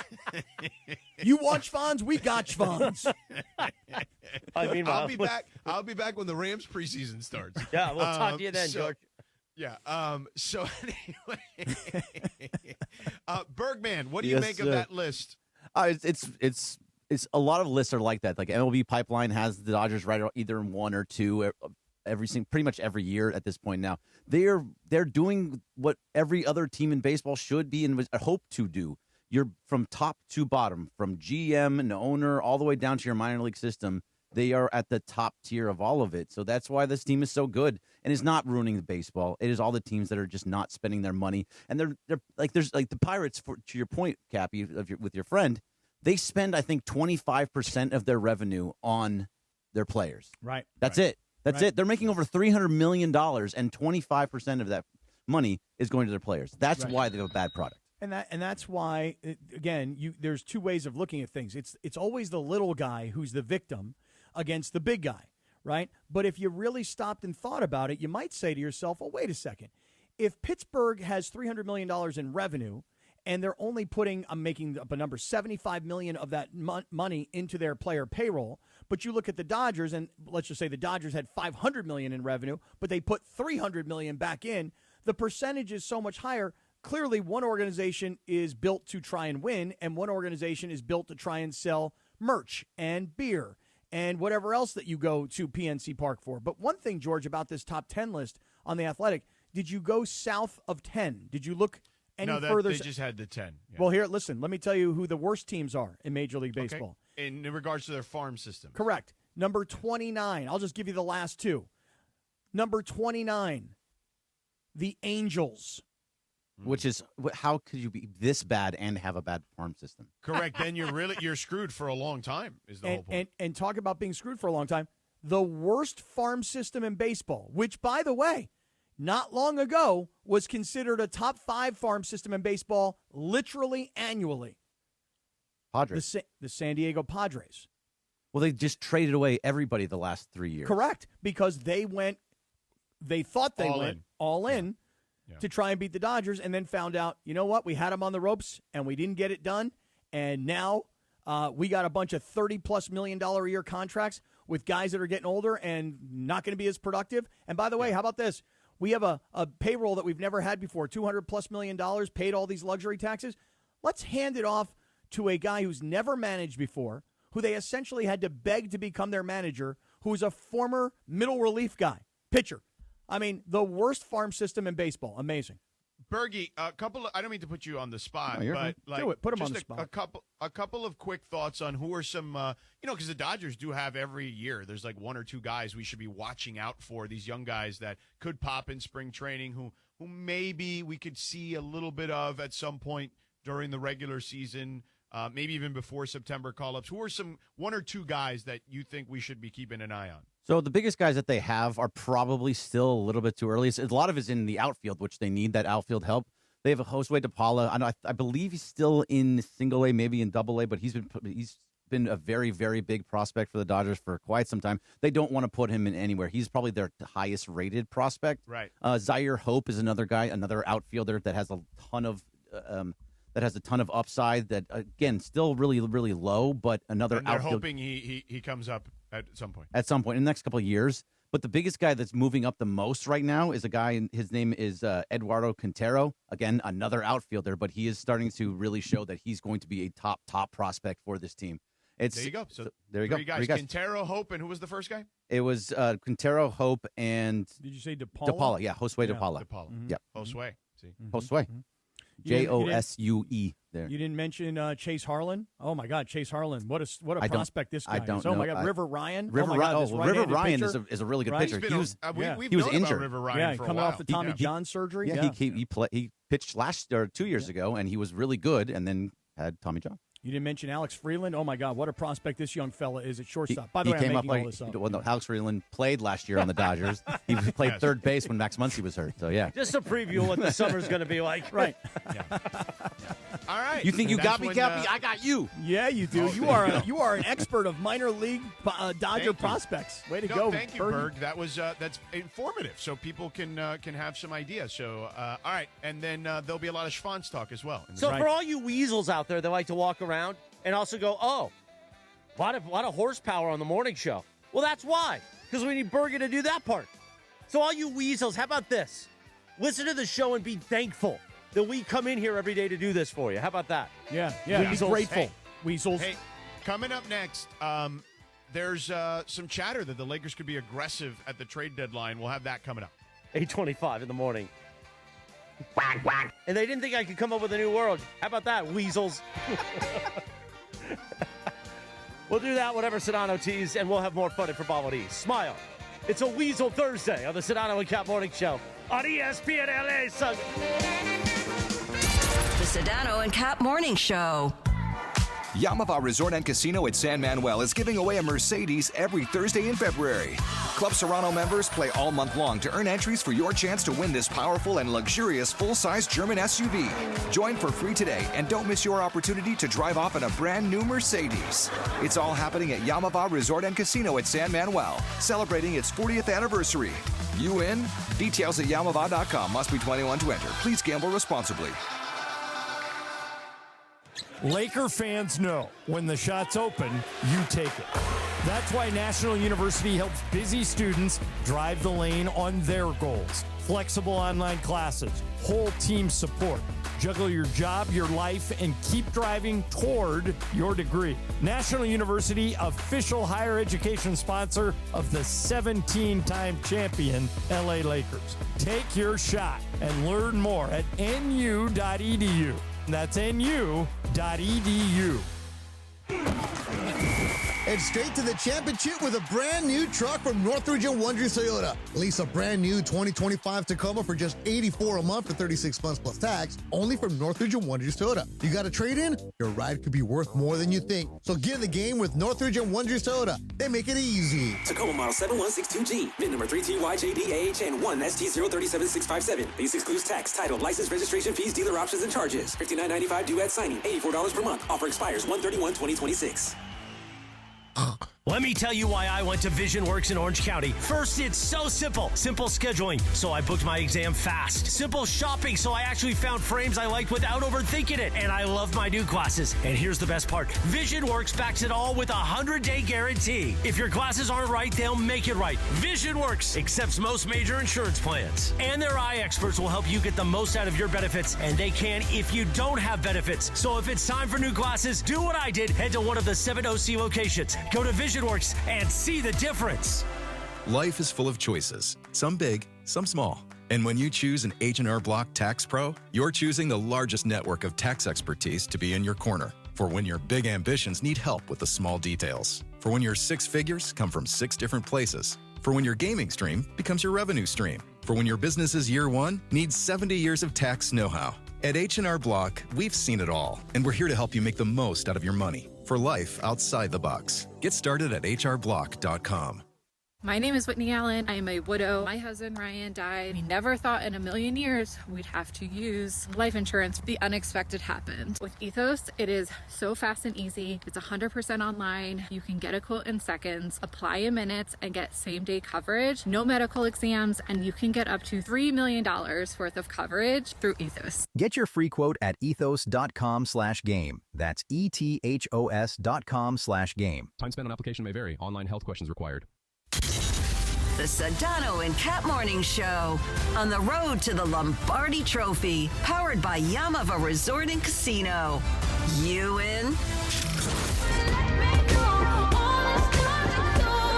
8:28, good morning. The Sedano and Kap Morning Show on a Thursday, a Weasel Thursday. On this day in 2018, Black Panther premiered in theaters. This was on the soundtrack, one of the biggest songs of 2018. Kendrick Lamar featuring SZA. All the stars, Cappy. I remember this from NBA All-Star Weekend, which was in L.A. It was right across the street. Yeah. Me That's and when, JT the Brick was running around. Really? Yeah.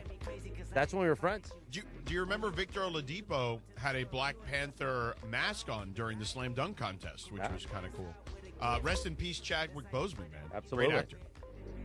All right, meanwhile, we will get to that McMiniman sound that Shitano teased in just a moment. But first, George Shitano, why don't you tell us about our friends at Cadillac of Beverly Hills? Oh, man, listen, I've been in this lyric for several months now. I love it. It's one of my favorite vehicles that I've ever driven in my entire life.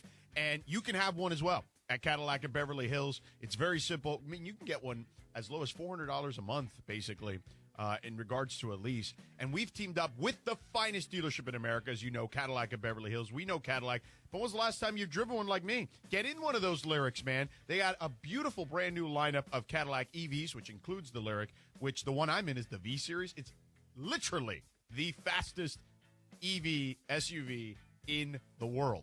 They've got sedans for you, SUVs, traditional gas SUVs and sedans as well. But those EVs, man, that's my jam right there. And they define luxury at the top of its game.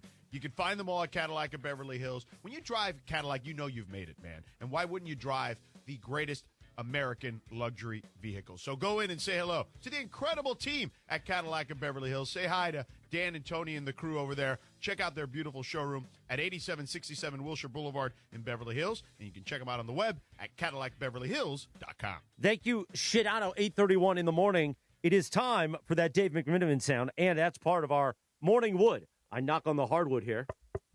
From our friends at Hernandez Wholesale Flooring, actually, let me say that. Hernandez Wholesale Flooring. If you're in the called market, them Hernandez Wholesale Fling. All of a sudden. That's okay. I mean, you can have a fling. You can have a fling there too. You can have too. a fling with the wood. Yeah. Yeah. Why not? Or a fling on the wood. Fling on the hardwood. Cappy, have you done that on your new hardwood that Rachel got from the crazy Hernandez brothers? We got a really, really nice rug, very fluffy rug that goes over the hardwood, and things have gone down. That's all I'm saying. I don't mind a full rug once in a while. That's all we need to know. Yeah, that's it. I'll leave it at that. Bearskin? Freak, man. Exactly yes, bearskin. That's exactly right, Bergie. How'd you know? Let me do the read. Wait till me and Mrs. Sedano get down on that turf in the backyard. Oh, yeah. Don't do the read. See, you doing the read is wasting. It's getting in the way of great lines like that.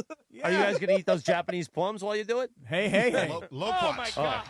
If you're in the market for new flooring, shop at Hernandez Wholesale Flooring, where every day is a deal. No gimmicks. Call 866-62-FLOOR or go to HernandezWholesaleFlooring.net. No sale beats wholesale, Shinana. Absolutely. Now, Christopher, we talked a lot yesterday because we had Brian Windhorst on. Trudell was on. We talked a lot about the Lakers trade deadline, and the Giannis stuff had come down. And Brian... He's not a failure, Eric. No. Thank you, not Giannis. a failure. Yeah. Now, Brian astutely pointed out, hey, the Lakers could be very active, not necessarily because of Giannis per se, because they're not going to be able to get in the Giannis sweepstakes, but there's going to be a lot of movement because of the Giannis trade. Similar to what happened with Damian Lillard a couple years ago. Teams will start adding pieces to try to get into the mix and create a much larger trade. I believe the Lillard trade was like 7 teams by the end of it. So the Lakers can get in on this. And Dave McMiniman basically confirmed that yesterday. Let's take a listen. If I am Rob Pelinka and I know that I just got a new boss in Mark Walter who spent $10 billion to buy this franchise, and the other franchise that he owns, the Dodgers, has just won back-to-back World Series, and all they do is win and win championships, I'd be doing whatever I could to be aggressive to make this team better. Now, they don't have a ton of stuff to work with. You know, they have expiring contracts of Maxi Kleber and Gabe Vincent and Rui Hachimura totaling about $40 million. They have a first-round pick in either a 2031 or 2032 that they can trade and attach to those salaries to get something back. They need wing help. They need shooting. This team needs some help. If you get it, you'll have a puncher's chance of making a run. And if I am not even in the self-preservation of Rob Pelinka in terms of like wanting to put his best foot forward with the new ownership, but also just like what the Lakers are supposed to be all about is winning championships. Oh man, we cut him off right in the middle of that. Yeah, I know that could have been cut a little better on the end, but he is right. Like I think that there is going to be a sense of, hey, I don't know if you noticed, but the guys down the hall now, in this big house you have, the Mark Walters mansion here, those guys, they're pretty aggressive over there down the hall. Actually, as I was listening to Dave, George, it occurred to me, you and I have gone back and forth on this all season long, punt the season, wait till next year, clear LeBron, et cetera. But I thought Dave made a really good point about self-preservation before he even used the phrase self-preservation. If I were in Rob Pelinka's shoes and I wanted to keep this job for as long as I could, because it's a prestigious job to have, and I'm sure he makes a ton of money. If I were in Rob Pelinka's shoes, I would no longer, as of today, and maybe it should have been 3 months ago, but I would no longer care about assets and draft capital and all this nonsense, because if I were Rob Pelinka, I'd be playing for my present, not my present and my future. Because really, if you think about it, George, if he makes some kind of ballsy trade and he really, really upgrades this roster, and they do, as Dave says, then have a puncher's chance of possibly winning a title in what is likely going to be LeBron's last year. Who cares about 2031 or 2032 if you're Rob Pelinka? You're not going to be here in 21 or 31 or 32. Well, but, especially you could be if you get this thing going in the right direction. And to Dave's point, you know who Mark is, you know what his background is, you know what his other franchise in town is all about. So you know what? The notion of punting and waiting, that's been my philosophy all year. But if I were in Rob's shoes, I'd do everything humanly possible to say, no, we're going for it right now. And LeBron and Luka and Austin Reeves, those are my guys. But I got to figure out the rest of everything. And, wow, I thought that was a really, really good point by Dave McMenamin. Way to go, Dave. I'm with you, Dave. Excellent, Dave. Yeah, really nice. Great job. I saw Dave yesterday. Brought it in. Yeah, he's a good dude. He really is. Now, it's interesting because all of this kind of gets me to what I wanted to bring up to you, which is I thought Barkley last night, I don't think he's telling us something that we don't all generally agree with, but Charles last night on ESPN, after the Lakers had gotten annihilated by Cleveland, I mean, Charles was telling it just the way he normally does. And so you want to hear a little bit about what Charles said, or did you see any of this? Sure, I didn't get a chance to hear it live, so go ahead. All right, let's take a listen. There's one thing I'm sure of. This is last year with the Lakers. He's not going to play with the Lakers next year. I've always said I'd like to see him finish in Cleveland. I'm not opposed to him getting traded to Cleveland this year, to be honest with you, because the Eastern Conference is up for grabs. I think so is the West. The West is not up for grabs. Well, they can't grab it. It might be up for grabs, but the Lakers can't grab it. Like I said, I'd love to see him finish his career in Cleveland because I've been on the record. I thought he should have never left Cleveland. But this is his last year with the Lakers. The Lakers pretty much this is it. So depending on what happens, like I say. What if they win a championship? I tell you what. Would this be his last year? No, man, let me tell you something. The Lakers are not going to win the championship, and you know that too. Mm-hmm. So that's funny. And you know that too. I love Chuck. But on God. For real. So here are my thoughts. Let's just start with this. The Cavs cannot trade for LeBron. The Cavs can't really trade for very many people because they're the only team above the second apron. They would have to get below the second apron and then figure it out from there, which is very complex, is what I would say. So let's start with that and just eliminate that equation right now. And also, LeBron's not getting traded during the season. So what I would say to you is this. I do believe that there is a possibility. Now, this is just my own personal opinion. This is my own reckless speculation. So this is not an informed opinion by any Give stretch it of to the me. imagination. Let me hear it. Let me hear it. Be reckless. Okay. Go ahead. You love this. I do. I love when you're reckless. I do. And I love how you always set it up with not a report, don't aggregate me, and I'm just letting you know I don't know anything. Nobody told me anything. Just my own reckless speculation. It Go. is not an informed opinion. This is Do just it. my own reckless speculation. Okay. I have lots of uninformed opinions. Keep going. So what I would say is this. Mm-hmm. I would guess that there is a real possibility that this season will be the last for LeBron in a Lakers uniform. I don't think it's a done deal by any stretch of the imagination, but I do think there is a real possibility. And if he were to leave, to me, the place that makes the most sense, and now we have, speaking of Dave McMenamin, reporting from Dave McMenamin yesterday that Cleveland would be open, certainly welcoming to one more dance with LeBron and finishing his career there. I do believe next year, if I had to guess, will be LeBron's last year. I think it makes a ton of sense. Having been here for now a couple of days, having seen the reaction he gets from those people now numerous times, but most recently last night, he should finish his career here in Cleveland, where I'm at today, where I did that game yesterday. They love him more than anyone else will love him. And understandably so. He's a local kid, right? Grew up right down the street, basically, and played for them, brought them their only championship. It makes all the sense in the world. And honestly, as an aside, Cappy, Mm-hmm.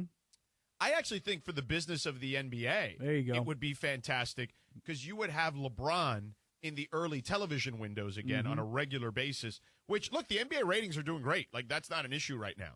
But I feel like one thing in retrospect, that LeBron going to the Lakers and having, the most important player on the chessboard on the crown jewel of the NBA, both in the late window, kind of didn't help you, I think, in retrospect from a television perspective, because it was more helpful when LeBron was in the East to have him on at 7 o'clock every night on a nationally televised game, as opposed to, 9:30 or 10, right? When people generally are going to be getting to sleep after the first quarter, or maybe even halftime in most cases. 2/3 of the country is not going to be able to watch the games regularly, and they're going to have to fight to stay up to watch it. So I think even from a pure NBA business perspective, if it is indeed his last year next season, I think it makes a lot of sense too. And Cleveland is the place that makes the most sense for obvious reasons. Right. You could sell me on New York. I could get it. But I'm telling you right now, the story of LeBron returning home for his last year, his 24th season, and he gets to play for his hometown team for the third time and wrap this whole thing up. Oh, you know it. Oh, it's just perfect for a Radio Rinaldi. The king goes home, gets back to his throne. Oh, by the way, LeBron, the king, goes home, and you know who else he brings? He brings his prince. This is for you! He brings his prince, and then when LeBron retires from the Cavs, Bronny is all set up, and Bronny's in like his third or fourth year in the NBA. But, George, I'll say this. You brought it up. I don't know that it's a championship-winning move necessarily. Yes, it is. If you put LeBron on this team, on this Cavs team, come on. Yeah, I do think so. I think that they're I think if LeBron is dumped onto this Cavs team, like if you just replace maybe one other piece, like, to get under the apron. DeAndre Hunter. I think probably DeAndre Hunter's the most likely candidate in that scenario. I think that they have the rest of the pieces. Like, this Cavs team is playing really well now. All of a sudden in January they're 10-4, and they're still missing some key players. Now, I think what they need is one more guy that knows what it takes to win, right? Like, I think LeBron coming in as almost like a mentor type who can still play at a very high level, top 15, top 20 level, I think is exactly what a team like that needs to get over the hump. Well, here's my point, though. Even if it was not, and if it does not turn into a championship. Oh, no, it's still a great way to end the career, yeah. Not just a great way for him to end his career. It's an amazing piece of publicity for this organization. They become the number one most talked about organization in the NBA and maybe even in sports for that year as LeBron is on this farewell tour. So I'm just telling you this. If you tell me this is a championship caliber maneuver, great. But if you told me it wasn't, but there's so much more behind it, I could get with that. No problem. Two things can be true. Peace to you. Peace. Two things can be true. Oh. Peace to you as well. Peace, brother. According to these secondary ticket sites, the Knicks-Lakers game on Sunday is the most expensive NBA game at Madison Square Garden since Kobe's final appearance at MSG in 2016. Yeah, the average price for Sunday's game is $912. Speaking of which, if you can't be there, you know where you can be? Tell us. At Cosm Los Angeles. It's a Cosm Ticket Thursday. Call this number, 213-799-0139 right now. 213-799-0139. Caller number 7 wins a pair of GA tickets to watch Lakers-Knicks at Cosm Los Angeles this Sunday at 4 p.m. Experience the energy, the crowd, and the game like never before. Only with ESPN LA and Cosm Los Angeles. That number, 213-799-0139. Caller number 7 wins. Meanwhile, we will do NBA Insider Outsider with Sedano and Kappy. And Cappy's got, or Lindsay has a really interesting Rams-Seahawks thing. One last look back at what transpired in that game in the most meaningful play in the game as well. Right. That's in 3 minutes. But, Kappy, let's talk about our friends at East Central. Well, listen, if you are coming into downtown L.A., maybe you're going to a convention at the convention center. Maybe you are going to a game right across the street at Crypto.com. Maybe you're seeing a show at the Microsoft Theater. Maybe you're stopping by the Grammy Museum. And those are just the things that are right across the street because the East Central is the best place to stay for a variety of reasons. Number one, location. You're going to a game, a show, a convention. The perfect location, the East Central, right there on the corner of Figueroa and Olympic. You can't get a better location. That's part one. Part two is the biggest hotel rooms in all of downtown L.A. So if you want to get comfortable, you don't want to be stuffed in a shoebox. You want to be able to spread out and enjoy yourself. You got the biggest hotel rooms in all of downtown L.A. And I always tell everybody the softest towels, and then, Chris, you sort of jump in on that because we have the middle towels. I've uses. been at the East Central all week. It is my downtown L.A. home away from home. I've been using the gym every night, every morning, getting on that treadmill. And you know what? I use the middle towels very much because they're for my privates, Cappy. I understand. And by the way, in the gym, there's a nice supply of those middle towels. Yeah. So if you need an extra one, you can get one. Yeah, it's got a brand new gym, so all the treadmills and bikes and dumbbells you would need if you're, doing a hotel workout. The Nixo Lounge is great for a late night cocktail or watching a game or just getting the feel and the vibe of downtown LA because they've got that beautiful patio. It's also a great place for a delicious breakfast in the morning. But in the end, you cannot beat the East Central because the location and the size of the rooms are the biggest and the best in all of downtown L.A. That's where we stay. That's where you should stay. The East Central Hotel in downtown L.A. is entertainment's official address. Thank you. We'll do NBA Insider Outsider Plus. That story producer Lindsay Baseball's got 3 minutes from right now on the Sedano and Kap Morning Show on a Weasel Thursday. This is the Sedano and Kap Morning Show.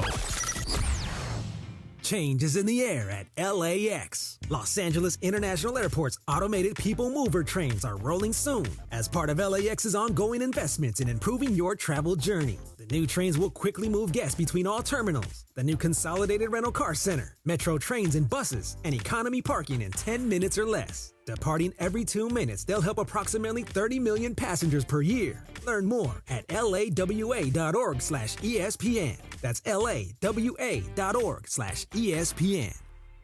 For a century, the Genesis Invitational has stood as one of golf's greatest stages, where the game's legends make their mark and history is written. It's official.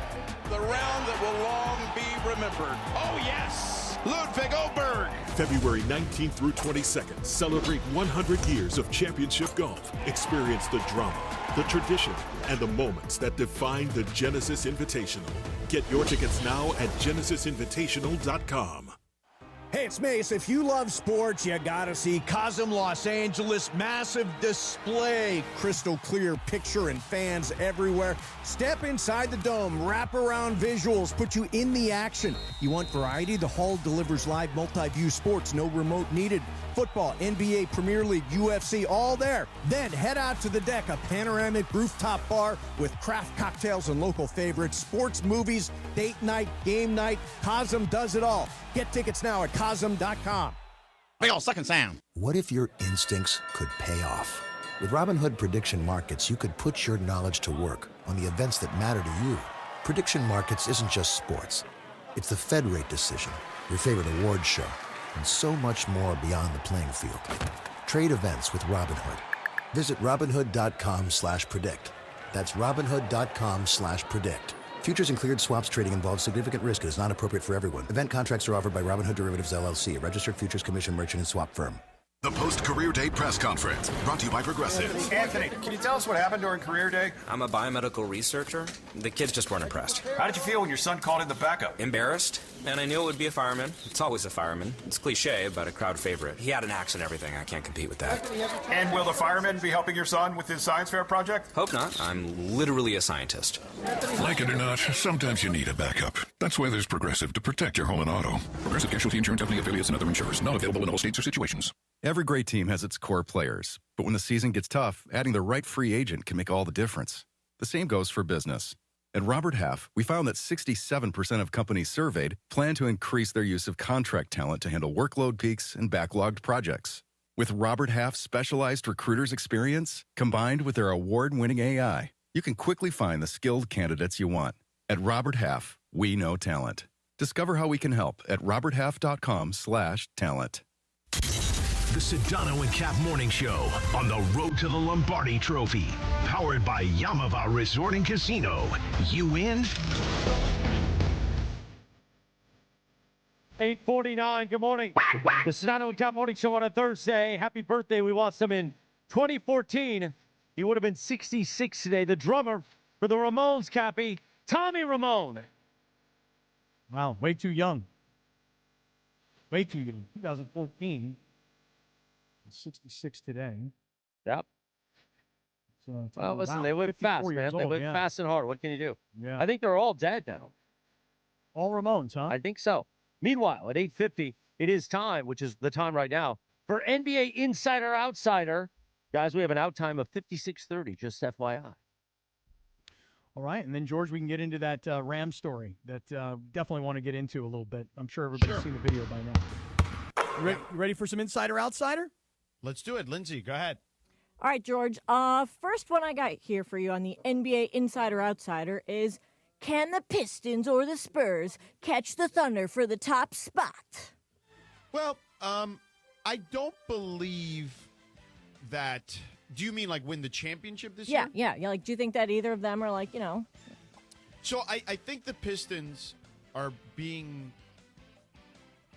underrated in the Eastern Conference. Like, if I was picking a favorite in the East, it would be the Pistons right now.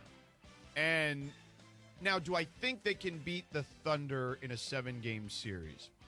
Probably not. But I think that they're like the Thunder 2 years ago, in my opinion.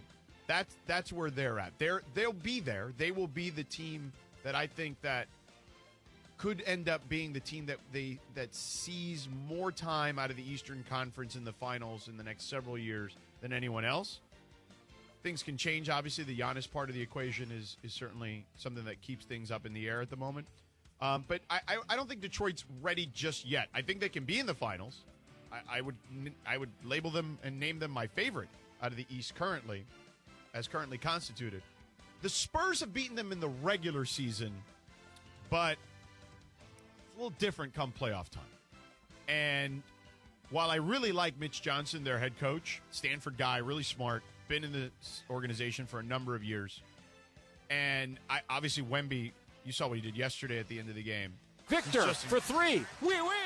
He's just incredible. I'd give them a puncher's chance, but I'd still take the Thunder. So you mentioned the Giannis situation. We talked about it a lot yesterday with Wendy, so I'll just make it simple. Do the Bucks need, not will they, do they need to trade Giannis at the deadline? I think if they want to tank, because as Brian alluded to yesterday, they're actually in a weird, advantageous situation. So going into the season, they had a pick swap with New Orleans. And going into the season, people thought New Orleans was going to be pretty good, right? And then they've been a complete disaster. And so New Orleans will probably not want a pick swap with the Bucks based on where they land in the lottery if the lottery holds true to form, which doesn't always happen. But they have a much better chance of having a great pick, the Bucks, this year, if they trade Giannis now to tank than they would if they were to keep him to the offseason. Now, the only advantage in the offseason is that you get more shooters, but you'd miss out on what I think is going to be an excellent draft. Like, there are 5 freshmen in this draft who are going to be franchise caliber players. All right.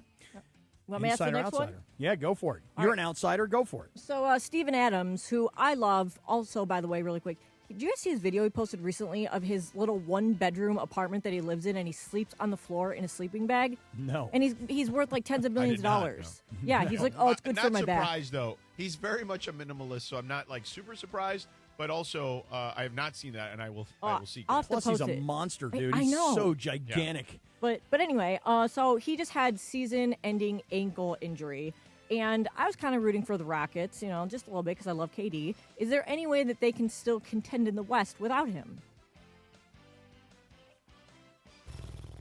Without KD? No, without Steven Adams. Oh, without Steven Adams. I'm sorry. Yeah, I think they can contend still, even without Steven Adams. I mean, he helps because he's the best offensive rebounder in the sport, not named Mitchell Robinson. But so he's certainly the best offensive rebounder in the West. But yeah, I mean, he's a piece that they could use. I don't think it's like the end all be all if he's not as available to them as necessary. By the way, watching this video right now on our YouTube, and he's got a little teeny tiny So apartment, a sleeping bag. He's probably got like a video gaming chair, and he got a whole bunch of guitars. Yep. You talk about a Nothing minimalist. else. That's exactly right. All right, George, last one. Here we go. Assuming Anthony Davis will come back and maybe Kyrie Irving does come back, might the Dallas Mavericks find themselves sneaking in as a play-in team? Yeah, I think it's possible if that's the case. I think Kyrie is kind of, they're being very cautious with Kyrie because of his age and the nature of the injury. And the Davis stuff, it seems like Davis wants to come back sooner rather than later. So, yeah, I think they can make a push.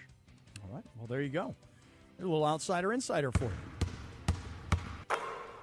Nicely done. Very nicely done, as a matter of fact. Thank you, Kevin. Hey, I'm hearing that music. That means we're wrapping. Well, Here we comes got a Don minute Pardo. left. We got a minute left. Wow, Well, we have hey- a whole minute left. Hey, Look at coming that. up, listen, in the 9 o'clock hour, I know Dr. Clapper's going to be here, but listen, you probably have seen the videos. They're going around all over social media right now. If you're still like me and you're holding on to a little bit of residual pain from the Rams losing, you know what makes it even worse is when you see these videos and you hear this analysis and you go, wait, hold on. That was not planned. That was a mistake. And a mistake is what actually killed the Rams? I'll fill you in a little bit more coming up in the 9 o'clock hour, the Prize Picks Power Hour. But, man, I had no idea. It was all a big mistake. Good tease. You got me interested. You've There you go, tickled my fancy. Okay. I like it when you tickle it, too. 8:56, good morning. The YouTube Hour, Prize Picks Power Hour is next. Dr. Robert Clapper will join us from Cedars-Sinai. The Rich Eisen Show begins terrestrially at 9 a.m. We'll see you on the other side on YouTube at ESPN Los Angeles and on the app if you're there. Just stay there, Weasel. We'll be right back. This is the Sedano and Kap Morning Show. Yamava Resort and Casino at San Manuel is giving away a Mercedes every Thursday in February. Club Serrano members play all month long to earn entries for your chance to win this powerful and luxurious full-size German SUV. Join for free today and don't miss your opportunity to drive off in a brand new Mercedes. It's all happening at Yamava Resort and Casino at San Manuel, celebrating its 40th anniversary. You in? Details at yamava.com. Must be 21 to enter. Please gamble responsibly. Hey, Laker fans, are you juggling work and family, chasing big goals while keeping everything else on track? You're in Ander, and National University gets it. That's why they have flexible online courses, career-focused programs, and real support for busy students who do it all. Whether you're building a career, raising a family, or going after your next big win, NU helps you crush your end game and your end game. Make your move at nu.edu. Why do we grill to order at Waba Grill? Because it's just better for you. And our Asian-inspired menu has high-quality proteins that are healthier for you. like hormone-free chicken, ribeye steak, wild-caught salmon, and shrimp. Our steamed vegetables and signature salads are made fresh for you. Our sauces are more flavorful for you, from sweet and spicy to fiery hot. Download the Waba Rewards app or order online at wabagrill.com. Waba Grill, it's for you. George Chevrolet is setting the tone with big New Year specials on the hottest Chevy models. From hard-working trucks to everyday drives, find the Chevy that fits your life and your budget. George Chevrolet off the 91 freeway, Lakewood exit in Bellflower, or online at georgechevy.com. Chevrolet, together let's drive.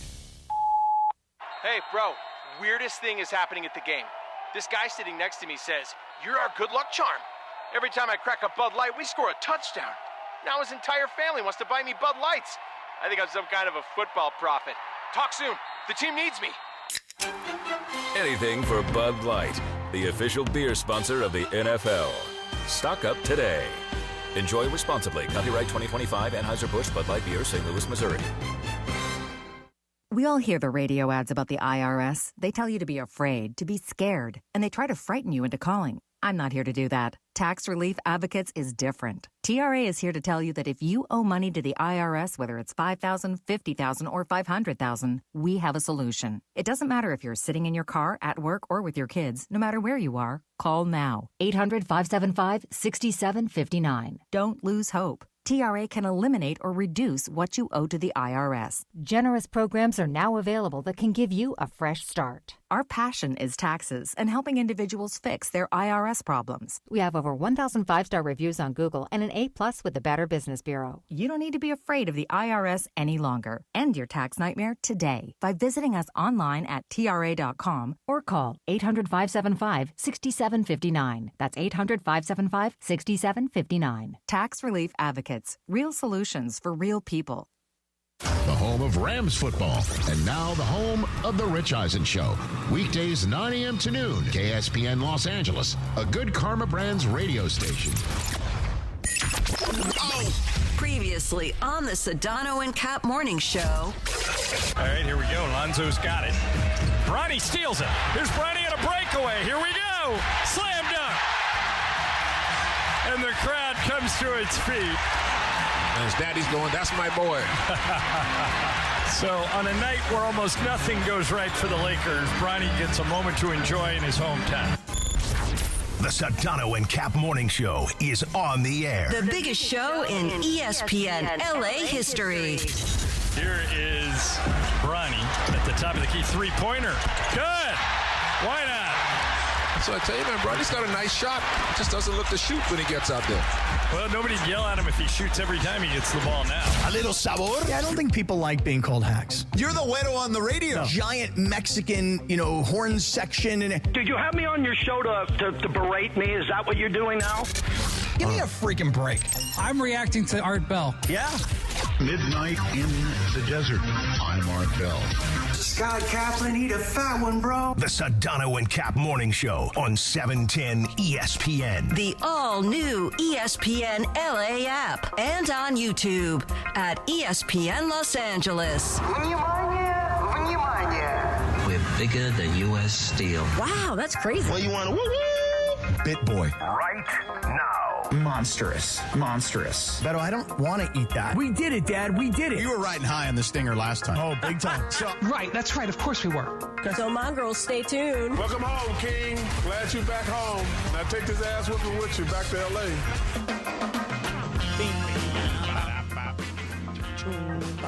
Ass whooping moves on to Washington. Yeah. 9:02. Good morning. The Sedano and Kap morning show on a Thursday. By the way, Dr. Clapper just texted me. What number do I call? But I see him on hold, so I guess he figured it out. I'm sorry. Sorry, I missed your text, Doc. I was getting coffee and getting stuff. How much coffee you had so far today? A lot. I just had a little, actually. I thought of Bergman this morning because there was an espresso machine in my. Are you thinking of how? Did you know how to use it? He didn't know how to use it at Yamava? Did you put water in it? I am familiar with an espresso machine, so I know how to use it. Well, I was not. I will be from now on. Ever since you guys got me to give up on my coffee creamer, because I use this really sugary, sweet cream, ever since you guys got me to give up my coffee creamer, I'm drinking less and less coffee now. And it's not because I don't like it. It's just because I just don't feel like I need it. Yeah, well, because you grew up and you're an adult now and you don't eat dessert every morning. You just drink black coffee. Black coffee is very good for you. I guess so. Yeah, I finally I mean, grew up. I gave up milk chocolate, too. Right, you should. Yeah, Dark for chocolate. kids. Dr. Clapper will tell you dark chocolate is the way to go, not milk chocolate. What does he know? What The does, great what does Dr. Dr. Clapper know about chocolate? The great Dr. Robert Clapper joins us now. You hear the Weekend Warrior Show Saturdays at 7 a.m. presented by Cedars-Sinai. Good morning, Doc. Good morning, Chris. How we doing? Now, tell Cappy that he's using sugary sweetener in his coffee every morning. Not just milk and sugar, but like those processed artificial creamers, how bad it is for him. Tell me, doctor.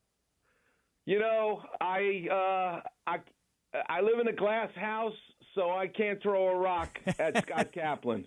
So we grew up eating sweets, and sweet is better, and that's all I'm going to say. You're going to die eventually anyway. You'll live an extra 5 minutes, you know, so I'll be drinking sweet coffee and loving it, and you'll be dying a little bit later than me. That's You know, Doc, I was telling these guys, they've got me into intermittent fasting, and I was like, well, I'm doing the intermittent fasting. The only thing is that I'm drinking my coffee in the morning with this sugary creamer.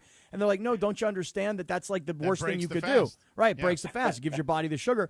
And so I've just now, in the last week, gotten completely off of sugary creamers. And I find that, A, the coffee like gets me fired up faster, and B, I actually don't need to drink as much coffee, you know? So I was drinking that coffee creamer for pleasure. Lived to be almost 90 years old 500 years ago.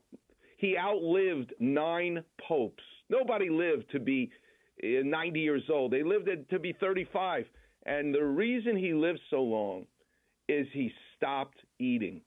Talk about designated fasting or whatever, intermediate fasting. How about fasting? He just didn't eat. He was just so absorbed in his work. So whatever the diet is, once that food goes in your mouth, you're poisoning yourself. All right. Well, that's why if you want, you got to try to eat the unprocessed stuff, Cappy. I would say, you know what I mean? Like, but to Dr. Clapper's point, easier said than done sometimes, and also taste matters too. But you know, look, you just got to live simple, and I would agree. Less is more in that scenario.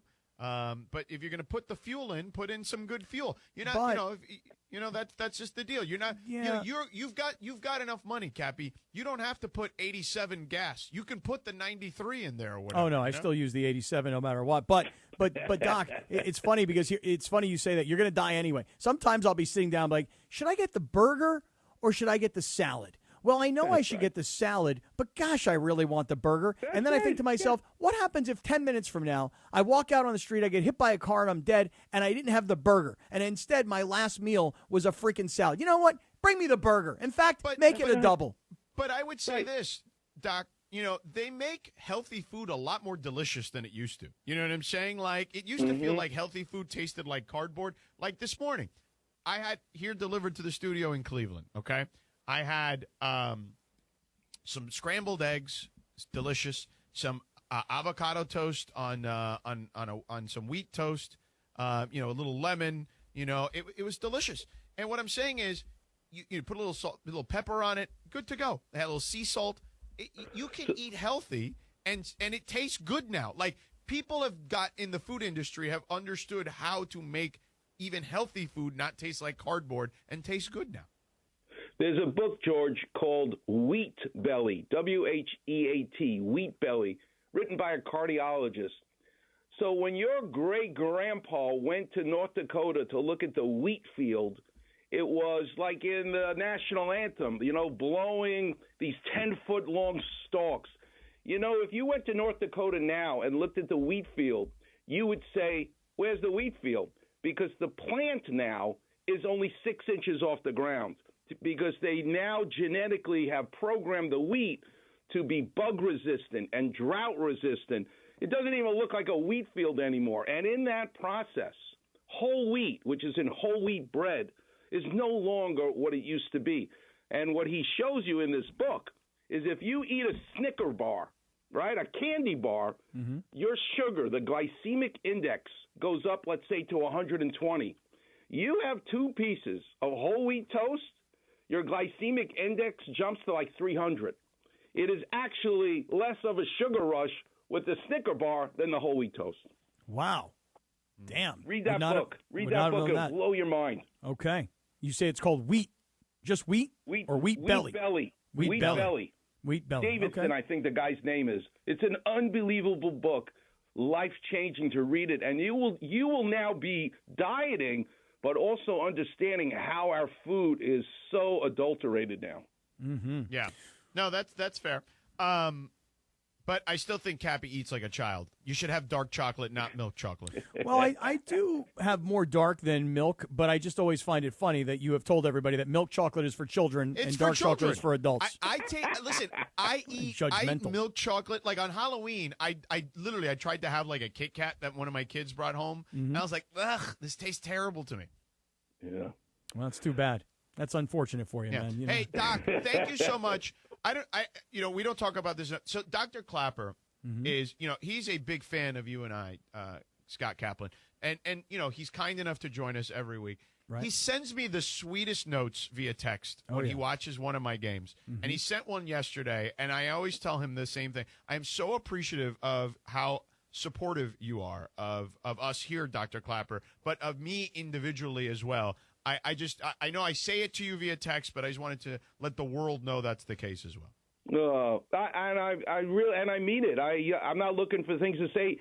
I just watch the eyes of the players you're interviewing, George, because you address them with every single question. The second question, the fourth, you begin by saying Jalen or Dom.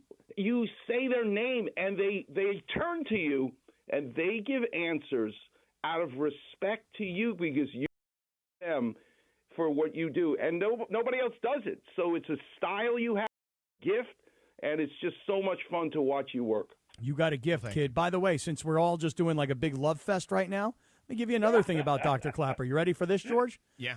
Sometimes, you listen to the Weekend Warriors show and somebody will call, they've got a question, and Dr. Clapper will say, I'll tell you what, do me a favor. You call my office and you tell them that they heard, you were listening to the show, and I told you to tell them to get you on my calendar. Because it's hard to see Dr. Clapper. He's got a lot of people that need to see him. We have a listener, I won't say names, who was desperately trying to get in to see Dr. Clapper and just could not get in to see him for whatever reason. I don't know why. And he contacted me, and I know the listener, and he's like telling me the story, and I'm like, all right, hold on a second. I text Dr. Clapper and say, hey, Doc, we got a listener. Here's the deal. I know the guy pretty well, blah, blah, blah. Doc says, you have him call this person, take care of it. Boom, boom, boom. This guy is in to see Dr. Clapper. So it's not just about loving you and me, which we're appreciative of. It's also taking care of all of, whatever we're calling our audience today, Weasels is what they are. So he took care of a weasel, George. All right. Way to go, Doc. I love it, Doc. How are you? My pleasure. It's my listen. You got to do things for the right reason, and which goes back to the food you're eating. Everybody's anxious. Everybody's stressed. Will this person like me? How am I doing? It all starts with you being nice to yourself. So don't torture yourself. If you want to have the cheeseburger, egg is into egg. Go have the cheeseburger. Treat yourself right. Then you can be nice to other people. That's exactly right, Doc. And I appreciate the use of the Yiddish. It's not used enough. And I know George understood exactly what you said. I did. Because he's trilingual is what he is. Yes, That's exactly right. Doc, so yesterday, J.J. Redick, I reported this during the game yesterday, told us that Austin Reeves is 95% back, that currently his status is he is working out with what they call the Get Ready crew, which is a combination of players and coaches, in 5-on-5 scrimmages. So he is up to that level. And, so that means he's very close to returning. And, we've talked about his left calf strain. There's a lot of calf strain injuries right now. Evan Mobley of the Cavs is having his second one already this season. He had missed 5 games in December, came back on Christmas for a game that I did in Madison Square Garden. And, Giannis has one as well. What can you tell us? Let's go with Austin Reeves and Giannis about those calf strains. I just love when Giannis was being interviewed, they said, yeah, I'm going to have my MRI, and they're going to tell me it's something to do with my soleus muscle. And as an orthopedic surgeon, it's amazing the level of sophistication that players and sports reporters have with understanding the true nature of the injury. The soleus, go ahead and squeeze your calf muscle right now. The width of the muscle is not the gastroc. The gastroc muscle is the muscle right under the skin. but the width of your calf is a deeper muscle called the soleus, and that actually is the more powerful part of it. So for Giannis to understand that is amazing to me. But yeah, these players, and my theory is because of the three-point shot, that they're backtracking to get back on transition more now because they didn't shoot the three-pointers in the past. So that's why we're seeing, in my opinion, this is a Dr. Clapper opinion, that we're seeing more calf and Achilles tendon ruptures and calf strains because of the three-point shot, shooting these rebounds, and everybody running backwards first. They better take it easy with him because, you know, how many Tyrese Halliburtons or Damian Lillard do we have to see? Because this can lead to an Achilles tendon rupture, and the Lakers ain't the Lakers without Austin Reeves. Yeah, you know, it's funny you say this, though, because, George, I don't know if you saw LeBron on his podcast. I don't watch it or listen to it, but I happen to catch up to it on social media. LeBron was saying that the difference between players in the 90s versus players now is that everybody was all kind of crammed into the paint, and that's why you had so many guys getting their ankles hurt. Whereas now there's so much running up and down the floor and so much more spacing and three-point shots that's why you're seeing more calf and Achilles injuries. Yeah. And I don't know. I mean, Doc, you have your theory about three-point shooting. LeBron's theory, at least what I saw him talk about yesterday, is it's ankles were back when everybody was crashed into the paint, and now it's calves and Achilles injuries because of the flow of the game. What do you think of that? Right. And the distance. That's exactly what I'm talking about. It's the three-point shot and how far the rebound, and so they're immediately running backwards. That's why we see it in tennis players.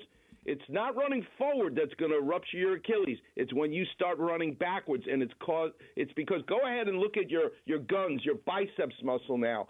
Go ahead and bend your elbow and contract your elbow. Feel your biceps bunch up. That's concentrically loading.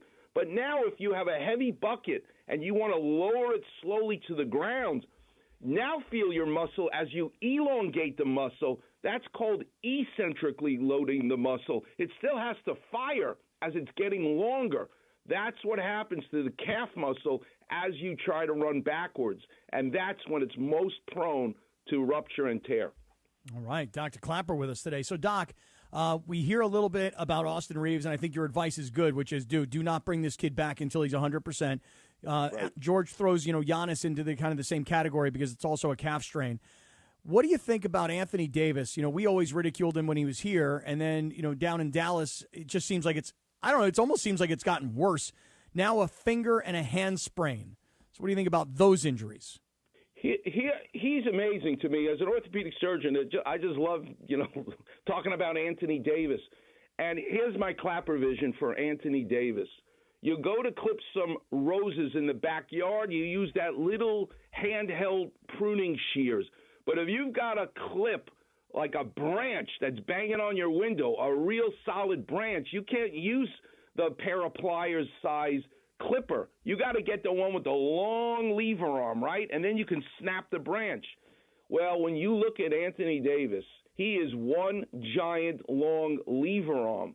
Whether it's his tibia and femur in his leg or actually his fingers, they are long lever arms. And if you look at how he injured himself, he basically hyperextended his metacarpal joint and flexed his fingers all at the same time. And that's what sprained and strained the capsule and the ligaments in his fingers.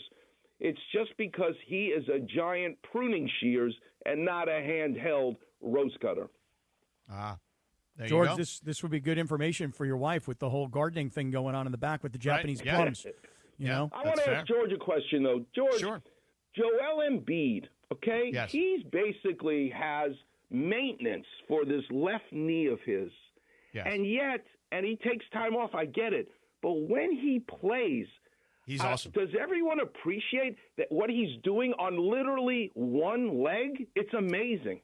Yeah, I don't think so, Doc, because of I think people are just like, unfortunately, because he's missed so much time, people are just expecting the shoe to drop again. You know what I mean? But you're right. Like I did a couple of his games recently, and I was blown away at what he's been able to do. He certainly doesn't have the explosion he once had, but his skill level has always been so high, and his ability to shoot the ball as a big man has always been so fantastic that he's still so incredibly effective.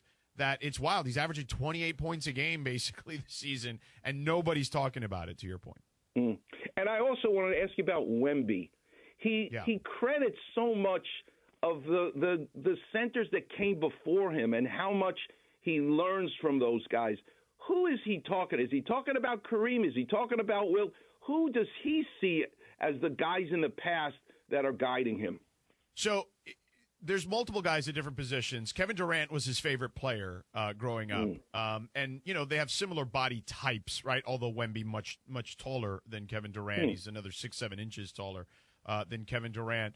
But from a center position, right, Kareem, Hakeem Olajuwon, right? Like, those are some of the guys I've heard him mention.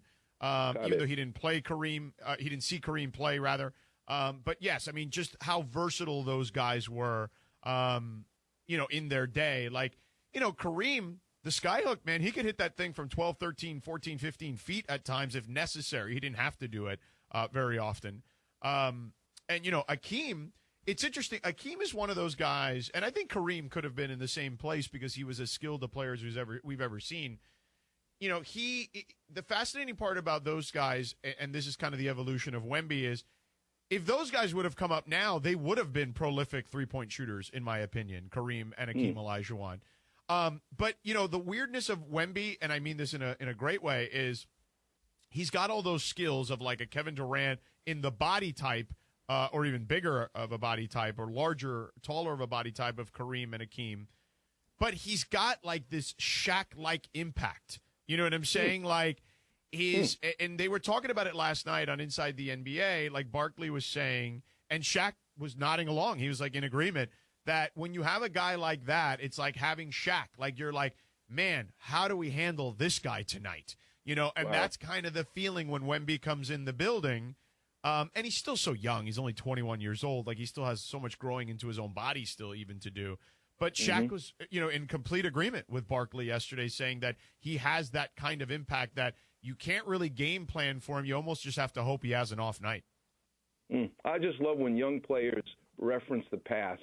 Then they got me. And that's why he plays as such a mature player. You know who you'd love? Speaking of Philadelphia, VJ Edgecombe, the number 3 pick in the draft this past year from the Bahamas. He played at Baylor, but he's a Bahamas kid.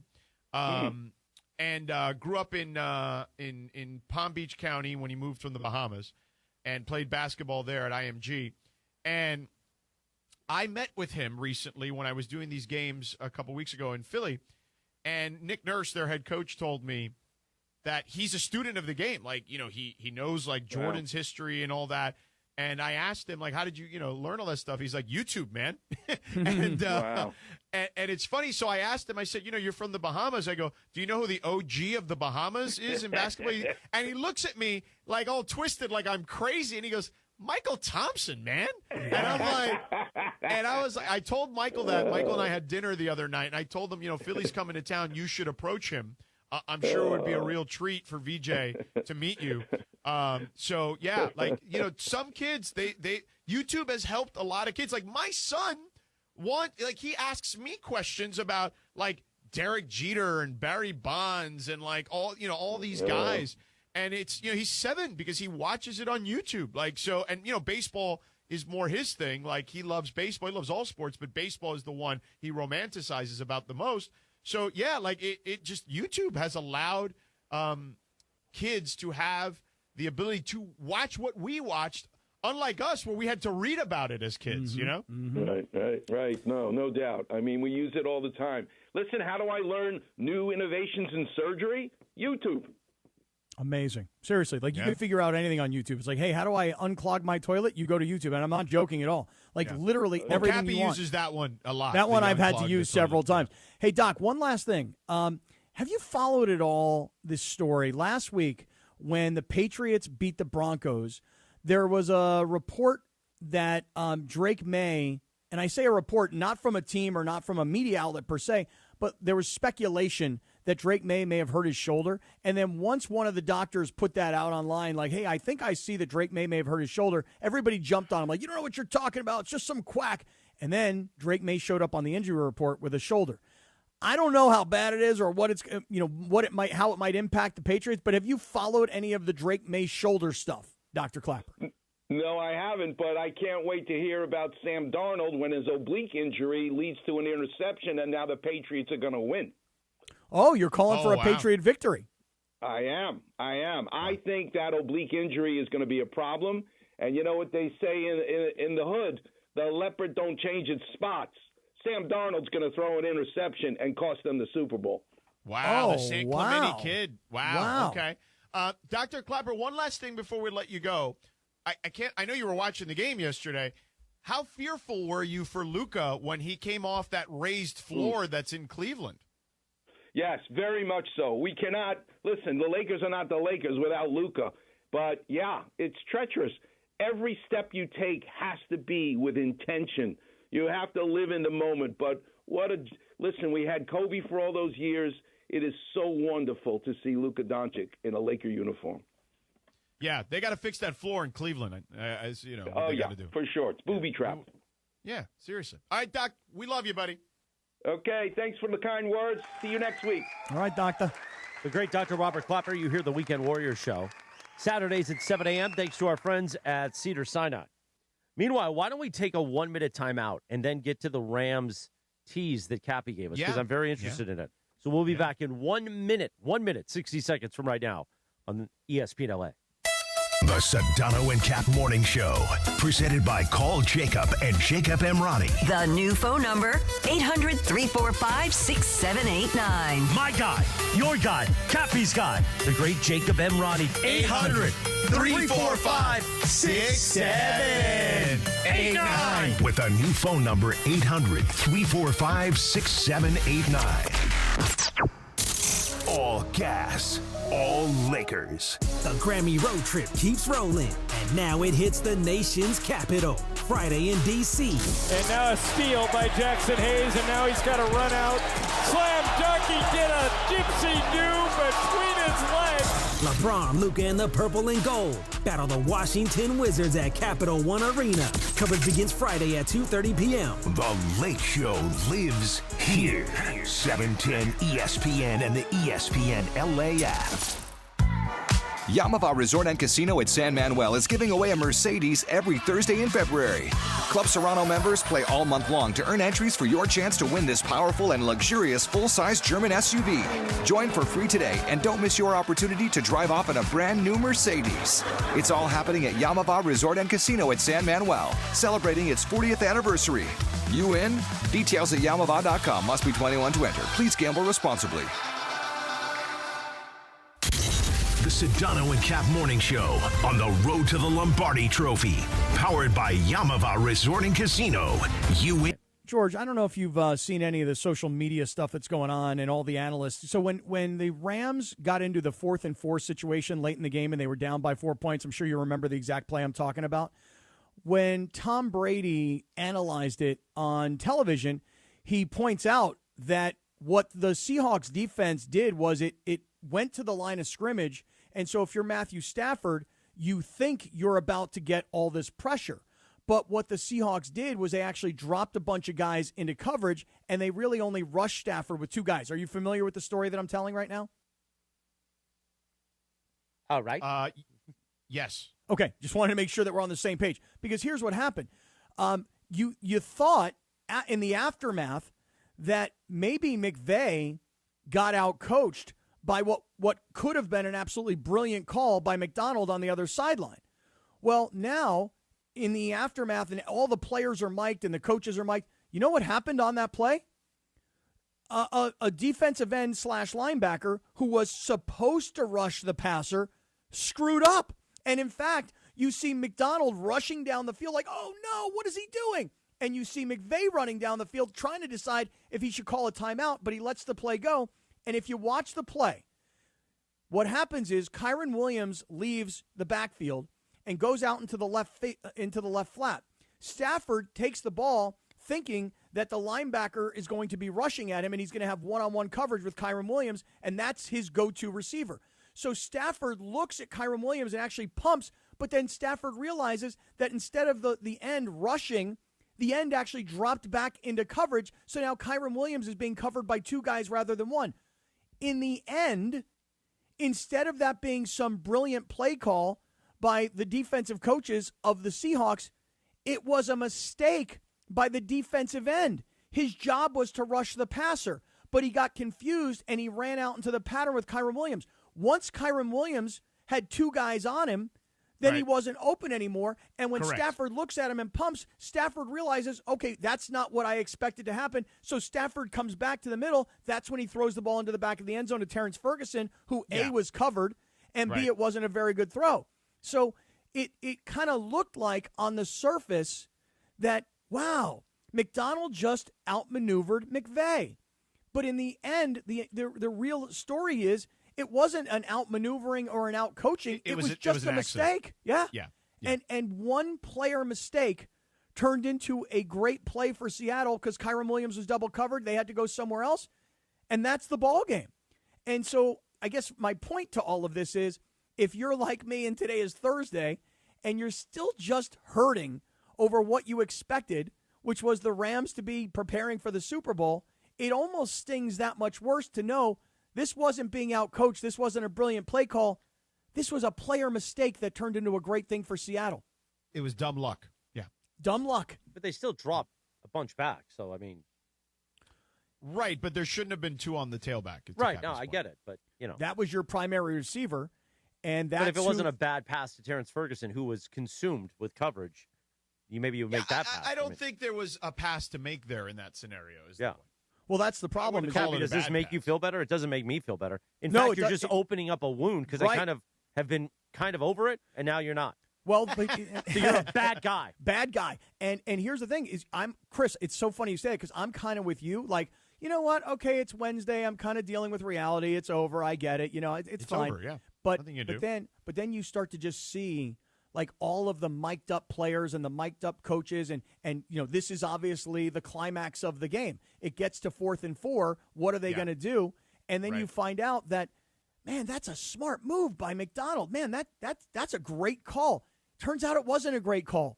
It was one player who had a mental mistake, and that mental mistake cost the Rams rather than costing the Seahawks. Yeah, but what about the 3 plays before then that they didn't get into the end zone? Oh, I'm not suggesting to you that there's not a whole bunch of. Listen, we can bring it up all this pain. Yeah. Why are you doing this all day long? This is like therapy. Why are you bringing this stuff up, man? Like reverse therapy. I know. It still hurts. It still stings. And you know what? I'm still on the lookout for this. You know that there are 2 remaining jobs in the NFL. All these head coaching jobs have been filled, other than what I would say are the 2 of 3. I'll put Cleveland in there, like the worst organizations in football. You know. And yeah, the 3 worst jobs were the ones that were the 3 last ones left. Right. Can you believe that Arizona and the Raiders, with all of these coaching candidates out there, didn't try and jump as fast as they could at whoever you might think was the best guy? Maybe it's not going to be John Harbaugh. Maybe it's not going to be Mike McCarthy. But any of these other guys. And the Raiders are still without a coach, and Arizona is still without a coach. And, George, here's my expectation. Yeah. I don't have any facts to back it up. It's just an opinion. So I'll recklessly speculate here. You ready? Oh, okay. I'd love to hear this. Aggregate him. I gotta think that LaFleur, the offensive coordinator of the Rams, I think he's the guy for Arizona. And it's been reported that he's had multiple interviews. Why would get a he head do that? coaching job in the NFL? Yeah, I mean, why wouldn't you take one of 32? Right. I don't know. To deal with that, and you're going to get fired in 3 years because it's not going to work. So what? Then he can go back and come back and coach with McVay or you could his actually brother win a or Super whatever. Bowl with McVay. I don't know. Well, all I know is this: is that if I had an opportunity to go from an offensive coordinator position where I'm not calling plays and I'm making here's a number, I'm making $4 million a year, or I could go be the head coach of the Arizona Cardinals and say, hey, look, Kyler Murray's not for us. We got to figure out. Right. And I'm going to make $8 million, $10 million. Yeah, I'll go take my shot as a head coach rather than sit behind Sean. But if you know you're not going to succeed, is it really about the money? Well, no, they don't know. Listen, they with don't the know Raiders, that. you actually might have a chance. You do. And that's why people think Quinn Kubiak the is the Cardinals guy. have been to a Super Bowl it's in not like 2008. Right, and more recently than the freaking Raiders. But the Raiders have all the assets to at least a guy like Bergman would say. They have all the things that could make that good. They do. the Cardinals have nothing and a lunatic owner. And you're right that the Raiders are waiting. They're waiting on Clint Kubiak, who's the offensive coordinator for Seattle. So that's probably who is going to be the Raiders head coach. I mean, I get what you guys are saying. There's only one of 32. I get it. It just seems like Arizona is like a kamikaze mission. Yeah, but doesn't matter. You get fired, you're going to end up as a coordinator again somewhere else. Right. And Chris, you know what's funny you say? You go, why would he do that knowing that he can't succeed? Here's why. Because not one of these guys believes that they will not succeed. Believe me, Todd Monken thinks he's the answer in Cleveland. Of course he does. And he by believes. the way, but at least you got Shador in Cleveland. You got something. You got an all-pro Pro Bowl quarterback. When people said that this place was dead, Christopher, and then you came in as the consultant, you felt like you could turn it around. Come on, why you got to do this? Always. Why you got to do this? I was part of a group, by the way, that was brought in. There were two other very important individuals that really panned it all out. Well, it's just what I'm saying, though. It's the same Offensive and concept. defensive coordinators. Is it not? Yes, but Scott McCarthy and Mike Thompson were also brought in. Mike Okay, Thompson, but what not a I'm big fan of saying Cappy. is you were part of a team that was supposed to resurrect the place, right? I was, yes. How is that different? I was. Because you had Scott McCarthy and Mike Thompson brought in, Okay, too. fair enough. Maybe he brings in some people you are not familiar with at the moment that are also very good at their job. By the way, when Mike McDonald was hired in Seattle, it wasn't to very much fanfare. No, nobody who knew who he was. By the way, do you think Mike Thompson doesn't like me because I thought that he was the RV guy and I didn't realize that he was the program director at the time? You weren't ESPN material, Captain. That's what he told me. At that time, you weren't. We made ESPN We had to make you into ESPN material. And we also had to make ESPN a place that was for you. In 2012, things were different. Oh, so you came down to my level rather than me coming up to your level. Yeah. I would agree, yes, because media changed. Everything has changed. A guy like you, Cappy, you wouldn't have You were shined. an innovator, Cappy. Yeah, How you about wouldn't have that? shined in that world. You wouldn't have. It was a different world. Well, I'm glad we're here in this world. I can tell you that. Yes, exactly. Trust me, we all are. Meanwhile, it is time for the Lindsay segment. We like to play a TV theme. You can follow her at Lindsay Baseball on Twitter and Instagram. Today, we use this in the open every day, the theme song to Magnum PI, because he turns 81. I don't know if he still has the mustache or not. Happy birthday, you know what? Tom Selleck. The Lakers head coach has a mustache. I don't know if you saw it yet, during this trip. I mean, there's a lot of mustaches on the Lakers bench right now with those coaches. Parker Bell has a mustache in the back. It's impressive. I will say I don't love it, but it's impressive. I couldn't grow one. I mean, I'm I not couldn't man either. enough. We actually had a mustache conversation during our production meeting. Did you bring up prior Max to- Christie? Well, we brought up Drew Timmy. I brought up Drew Timmy to them. Like, he's got a glorious mustache. Yeah, Look at so Parker. that came Look at up. Parker's That came mustache. up.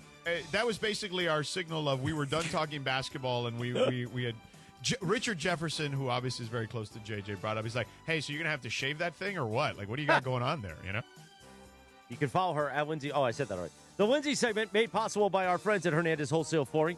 If you're in the market for new flooring, shop at Hernandez Wholesale Flooring, where every day is a deal, no gimmicks. Call 866-62-FLOOR or go to HernandezWholesaleFlooring.net. No sale beats wholesale. Take it away, producer Lindsay. Thanks, Christopher. All right, so a big night for Bronny last night. Yeah. I mean, he got to play in front of his grandma and with his they dad. loved him. Yeah, and they loved him. Everyone was cheering for him. But not only was he great for, Bronny standards on the floor, but it was a big night because he debuted his signature logo. So I did not know that. Yeah, so he had a pair of his dad's signature shoes, and they put his new logo on these shoes, and Parker's going to put a photo of it up here on the YouTube. There it is. And I think it's cool. People seem to either love it or hate it. I think it's cool. I don't know if, Bronny James really needs a signature logo, but he does have, a following. I don't know what they're planning on doing with the logo, but, we can all have our own logos, right? So I have those same shoes that he's wearing right there and that Parker put up. I have those same that they're well, I wouldn't say the same. I have the LeBron versions of them. The LeBron 9s are very similar to the Bronny 9. Well, those are the LeBron 9s. He just has his logo plastered correct. on them Yes, instead. Yeah. Yes. So those are not the Bronny 6s? He doesn't have his own shoes. He just He made doesn't have his own shoe. He just It's made up a LeBron- logo. It's the LeBron 9. I have one of those. They're actually very comfortable. And yeah, they're very comfortable. did So you he wear has your- his own logo. That's cool. Good for him. Did you wear your Donovan Mitchell shoes? I wore LeBron 9s Oh. thinking that the Lakers would win on LeBron's return to the game. I tried to tell you. I don't need, Don and I have a good relationship. I don't need to Did you bring it in? I don't always in layup line. yesterday when I saw him. Donovan Mitchell, one of the sweetest human beings I've ever come across. Like, I love Donovan Mitchell. He's a real one. Damian Lillard, also a real one. Like, there's a lot of guys in this league that I will go to the mattresses for, in the sense of just like, those guys are just real good dudes. By the way, not to get too sidetracked, but Donovan's wife. Go to the mattresses for. You're not familiar with that saying? Yeah, you of all people, come on. When we go to the mattresses is a mob reference. Like, we just whacked out the other family. We got to go to the mattresses for a while. I'll whack somebody for Donovan Mitchell and Damian Lillard because I love them so much. He seemed like a very thoughtful guy last night. I'll tell you that. When that young man Tyson said what he said about LeBron, but really trying to hype up Donovan Mitchell, and then Donovan Mitchell was like, "Hey, look, man, LeBron's a legend. We get it. He won a championship here. I'm just trying to do my thing." Like, he seemed like a very smart, polite, thoughtful guy. Very media savvy. He's the best. He's a great dude. I hope he can win a championship someday because he's easy to root for. Pebble Beach looks so beautiful right now on not Pebble Beach. Torrey Pines looks so beautiful now on E1. Yeah. So, it's gorgeous. George, did you know that Donovan's wife is up for a Grammy this weekend, Coco Jones? I did not know that. Yeah, Lindsay. so hopefully she wins that because that'd be really cool. And then hopefully he wins the championship. I wish I would have known that yesterday. I would have brought it up. Oh, well, hopefully she man. wins. Come on, bro. But I wanted to ask you guys. I didn't know, Cappy. Hey, real quick on the Bronny logo. You know why people don't like it, Lindsay? Why? Because they're like, why does he need a logo? Well, that's what I just said. But yeah. So this brings me to my point. Anybody can have a logo. I didn't hear that. Anyone can have a logo for any reason. And so I worked with. You have a Kaplan and Crew logo. You do. I do. Yep. I Should have a show logo. I worked Sedano with and Kap has a logo. ChatGPT to come up with logos for you guys, for Christopher, Berg, and then each of you guys. So we'll start with Berg's. Parker's got them up on the YouTube here. It's going to take me a couple minutes, seconds to get Ooh, it. I like the Bergie logo. Oh, I like those. So I I inputted your guys' social media links, and ChatGPT will prompt you with some questions. And so this is what it ultimately what I ended up with Berg. I think they look good. I like Chris's the best. I like Bergie's. Printed them for us because we can't see them yet. Well, we're still waiting on I like the YouTube Bergie's side. the best. Oh, I like mine. Yeah, I think they're pretty spot on, especially Chris's and George's. Like, I could see those on like a shoe or like a. I mean, I think Caps is the best, but I like mine. I think Caps is funny. Well, Caps is the most detailed for Yeah. sure. It's got I like like a Bergie's. crest and I like Bergie's colors. You know, Mine looks I like think the the Clippers logo. It might be a little bit too vibrant for mine. Yeah, it's very vibrant, It's GB. very vibrant. Well, I like the GB, and I like what's going on behind it. I think One it of might the be a vibes little it asked about was like I mentioned like silver and black because you're a Raiders fan. Yeah. And then it said like it asked me if you were like an '80s baby, and I was like, yeah. So I guess that might be part of it. Yeah, the 80s. Yeah. Yeah, it does. There's a little bit of 80s in there. GB's is like a logo that's using for a party, which kind of party that's a lot of stuff is going to go down. You know what I mean? Oh yeah, things It are going reminds down me in of a big Space way. Mountain.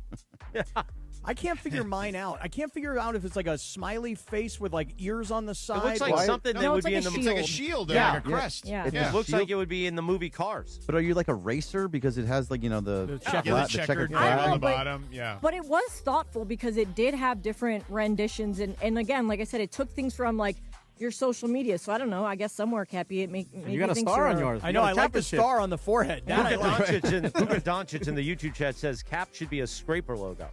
That's a great Oh, call. yeah. That would be. Yeah. Well, Right, you mine and should I be a- should have a logo together that's like the Scraper Brothers. Well, we should get one of those, those two-person toilets, that look in opposite directions. Yeah, you haven't seen Oh those? yeah, I've seen those. Oh. So you guys can talk to each other. Yeah, so we just hang out together, You just have you can have meetings. The Yeah. two-person. Hey, I'll meet you in the. We'll sit down. We'll do our one-on-ones. Funny together. story, Cappy. Where my family goes camping every year, up in Allegheny State Park, which is in New York, it was built back in the 1920s, and they have outhouses still on a couple of the trails, and people still use these outhouses to this day. It is the oldest outhouse in the park, has a double-seated outhouse. And it's like, who in the 20s was going into the outhouse with somebody and sitting right next to each other? Like, why would you ever do that? I mean, you gotta go. You gotta go. Yeah, but with somebody right next to you, like it's literally right that close. I mean, you go to a public restroom. It's the It's same like a thing. couch, though. There's a divider in between. That's Right, it. but that's it. That's all. That's exactly right. Just a divider. So when Chris and I are together in the men's room at LA Live, there's only one thing that's dividing us, and who cares? We can sit there and talk. I No can divider hear his phone. in the outhouse. No divider. Well, No, of course. Right. Yeah. It's so weird how they would. I mean, do if that. I had to scrape next to Cappy, what are you going to do? Right. What are you going to do? You do your thing. What are you going to do? Right. Okay. I mean, I've showered with many people, back in high school days when we were doing things. Right. Playing sports and stuff. What's the big deal? Yeah, big showers, right, for the locker rooms. Yeah. There's a Cappy couple of showered with guys men. messing around. Sedano showered with men. Bergie showered with men. Played Jorge, football. I don't know, but maybe. Men who shower together. Now crap together. The worst, most humiliating thing ever is I'm in 7th grade, and there's like one dude that's already got the hair of a 50-year-old man. No, like his whole body, on. back, chest, the legs, back in the 1 whole thing. minute. 1 minute And for me, right I'm now. like, I'm prepubescent, just so embarrassing. Prepubescent was going to be used on the show today. Baddie word of the day. That hairy like a 50-year-old. Right, this guy had a sweater on. This freaking guy, 7th grade, 13 years old, full-blown hairy chest, back, legs. By the way, guys in the YouTube chat, I'm not calling the listeners weasels. I was calling people who work here weasels. Oh, I thought you were calling they're the so listeners weasels. sensitive, man. We're still talking about that? That was Yeah, like exactly. 2 hours I ago. know. Dude, by the way, did you guys know, did you have swimming when you were in like high school or middle school? Did you have to do like a swimming class? No. None of you guys had pools in your school? We had pools, but we didn't do swimming. Oh, I didn't have to do it. I got out of it. But Or we like had water to do swimming. polo, yeah. Oh, Why'd you get out of it? Because I had tubes in my ears, or that's what I What? said. So a long time ago, my sister, when I was Tubes in younger, your ears? she hit me with like a closed cupped hand on the side of the ear, and do it that? broke my eardrum. And so then when my eardrum healed, it never healed right. So I had to. They basically poke a hole in your ear to like make it go back to normal. So I Yeah. can't swim without like an earplug in there. So I just used it as an excuse to not do swimming. Oh. Plus, I was a senior, and it was freshman swimming, and I thought that was really weird. All right. Like, who wants to? Ew, that's gross. By the way, Beto just put in the YouTube chat, Ron the Caddy stickers available. The other day, Bergie and I were talking in my office, and we just switch offices every day. Some days are his, some days are mine. And I have Ron the Caddy stickers there in front, and he's just playing with the Ron the Caddy stickers. And I'm like, yeah, those are the Ron the Caddy stickers. And he's like, I didn't know it was a real thing. I'm like, yeah. I got like 50 Ron the Caddy stickers that I bought. I was conned by Ron the Caddy and Beto for doesn't buying them surprise at me. like $3 a piece. I wanted to $3 support a the cause. piece? Those are $3? $3 each? That's You what they got were selling for. $150 of Ron the Caddy? I wanted to support the cause. Does he have a Spent logo? $150 on the Ron the Caddy stickers. By the way, I follow Ron the Caddy on TikTok. It's a great content. Oh, my God. It's amazing. such great content. It's incredible. The things that man Oh, look. says and does are incredible. Look at this logo here, the Scraper Brothers. Oh, we got a Scraper Brothers do logo? we make a new Scraper one? Brothers. That's a good logo. They're the Scraper Brothers. Cappy, you're looking a little hefty in that picture. Oh, I was looking very hefty. I had to scrape. Ron the Caddy's in the chat I saying mean, Ron Chris the looks Caddy thinner stickers. than you in that picture. That was pre-fast. Pre-IF. I hated that day that Carlo took all those pictures of me. I told him, I look so fat. Well, you do look. So the funny thing is that picture, because everyone's talking about how, like, that picture, the real picture, I look very puffy because it was done before everything. Mm-hmm. But that one, they actually thinned out my face, and they put the weight, they put the fluid onto Cappy's face. I know, really. Karen, I've got a lot of edema going on. Whatever that means. Edema means, what do you mean? What does that mean? I don't know what it means. We've but talked about it a million times Medical on this show. term, Cap. Yeah, I know. It's a medical term. Edema. All right, we'll take a 1-minute timeout. Thank you to Lindsay for the Lindsay segment, which you can hear each weekday at 9:30 a.m. right here on the Sedano and Kap Morning Show. When we come back, we'll do the calendar of the day, Cappy's Dealer's Choice, and we'll wrap all this up for a Thursday on ESPN LA. By the way, thank you to Jacob Emrani, the law offices of Jacob Emrani, the official personal injury attorney of the Sedano and Kap Morning Show. You know the number, 800-345-6789. We're back in 1 minute from right now. Mason and Ireland, the OGs of LA sports talk. I trained my chat GPT to address me as Mace, M-A-S-E, Mace. Okay. When I put a message, please refer to me as Mace. You're good enough. You're strong enough. Yes. And gosh darn it, people like me. People like you. Mason and Ireland, weekdays at noon on 710 ESPN, the ESPN LA app, and on YouTube at ESPN Los Angeles. Yamava Resort and Casino at San Manuel is giving away a Mercedes every Thursday in February. Club Serrano members play all month long to earn entries for your chance to win this powerful and luxurious full-size German SUV. Join for free today and don't miss your opportunity to drive off in a brand new Mercedes. It's all happening at Yamava Resort and Casino at San Manuel, celebrating its 40th anniversary. You in? Details at Yamava.com. Must be 21 to enter. Please gamble responsibly. The Sedano and Kap Morning Show. On the road to the Lombardi Trophy. Powered by Yamava Resort and Casino. You in? Why did they have leftover pieces? And it was because the car would fall apart because I didn't put it together correctly because I couldn't follow the instructions. I have a terrible time following instructions when putting something together. How about this? On this day in 1964, NBC agreed to pay $36 million for the broadcast rights to then the American Football League games during the 65, 62, 62, 69 seasons. $36 million for those, and that changed everything because then the AFL became prominent. And now they pay $36 million for half a game? Oh, yeah. I mean, it's incredible. It's now multi-billion-dollar deals. That's right. Rights deals, insane. Wow, $36 million back then. Think about how much money that was in the 60s. Oh, no, I know. Crazy. Meanwhile, you hear the Highway to Heaven theme song. It's time for us to read from the calendar of the day, Don't Sweat the Small Stuff, the book. Don't Sweat the Small Stuff. Thursday, January 29th, 2026. Don't sweat the small stuff, Cappy. Make a good first impression. When you get off to a good start, your positive impression tends to feed on itself. You're nice, so the people you meet like you right away. They have a good feeling about you and think of you in positive terms. When they talk to you, your discussions will be about positive things.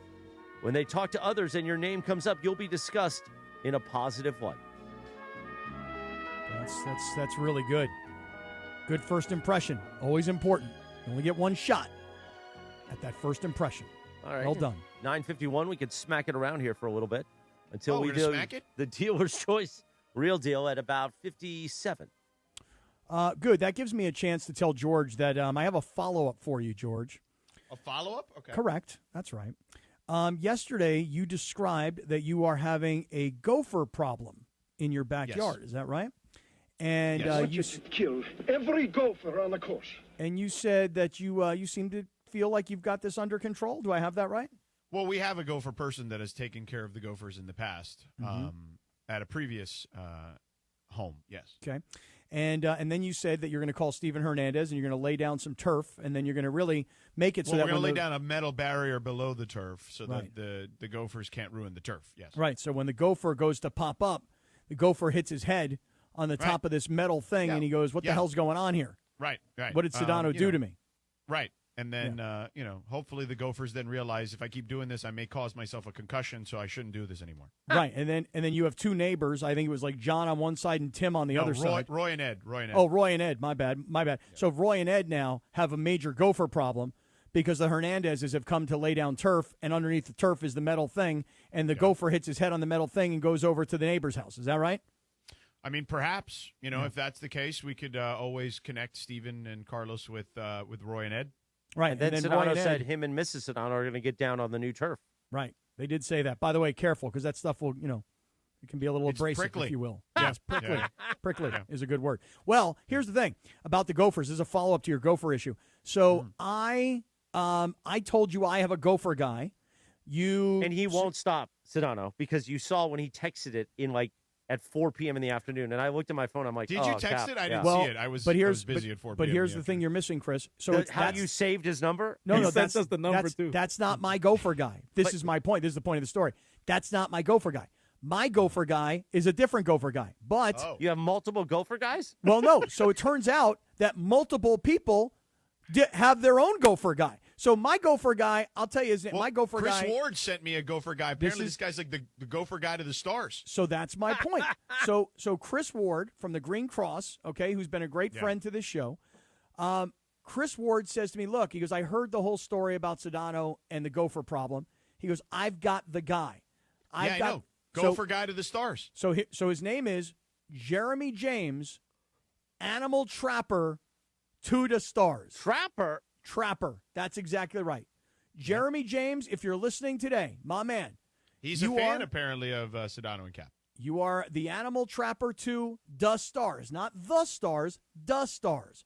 Yeah. So, George, if you've already gotten Jeremy James's number from Chris Ward?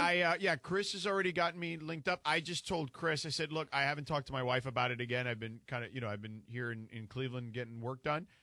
So when I get back home, I will ask her if we've already, scheduled something and taken care of it.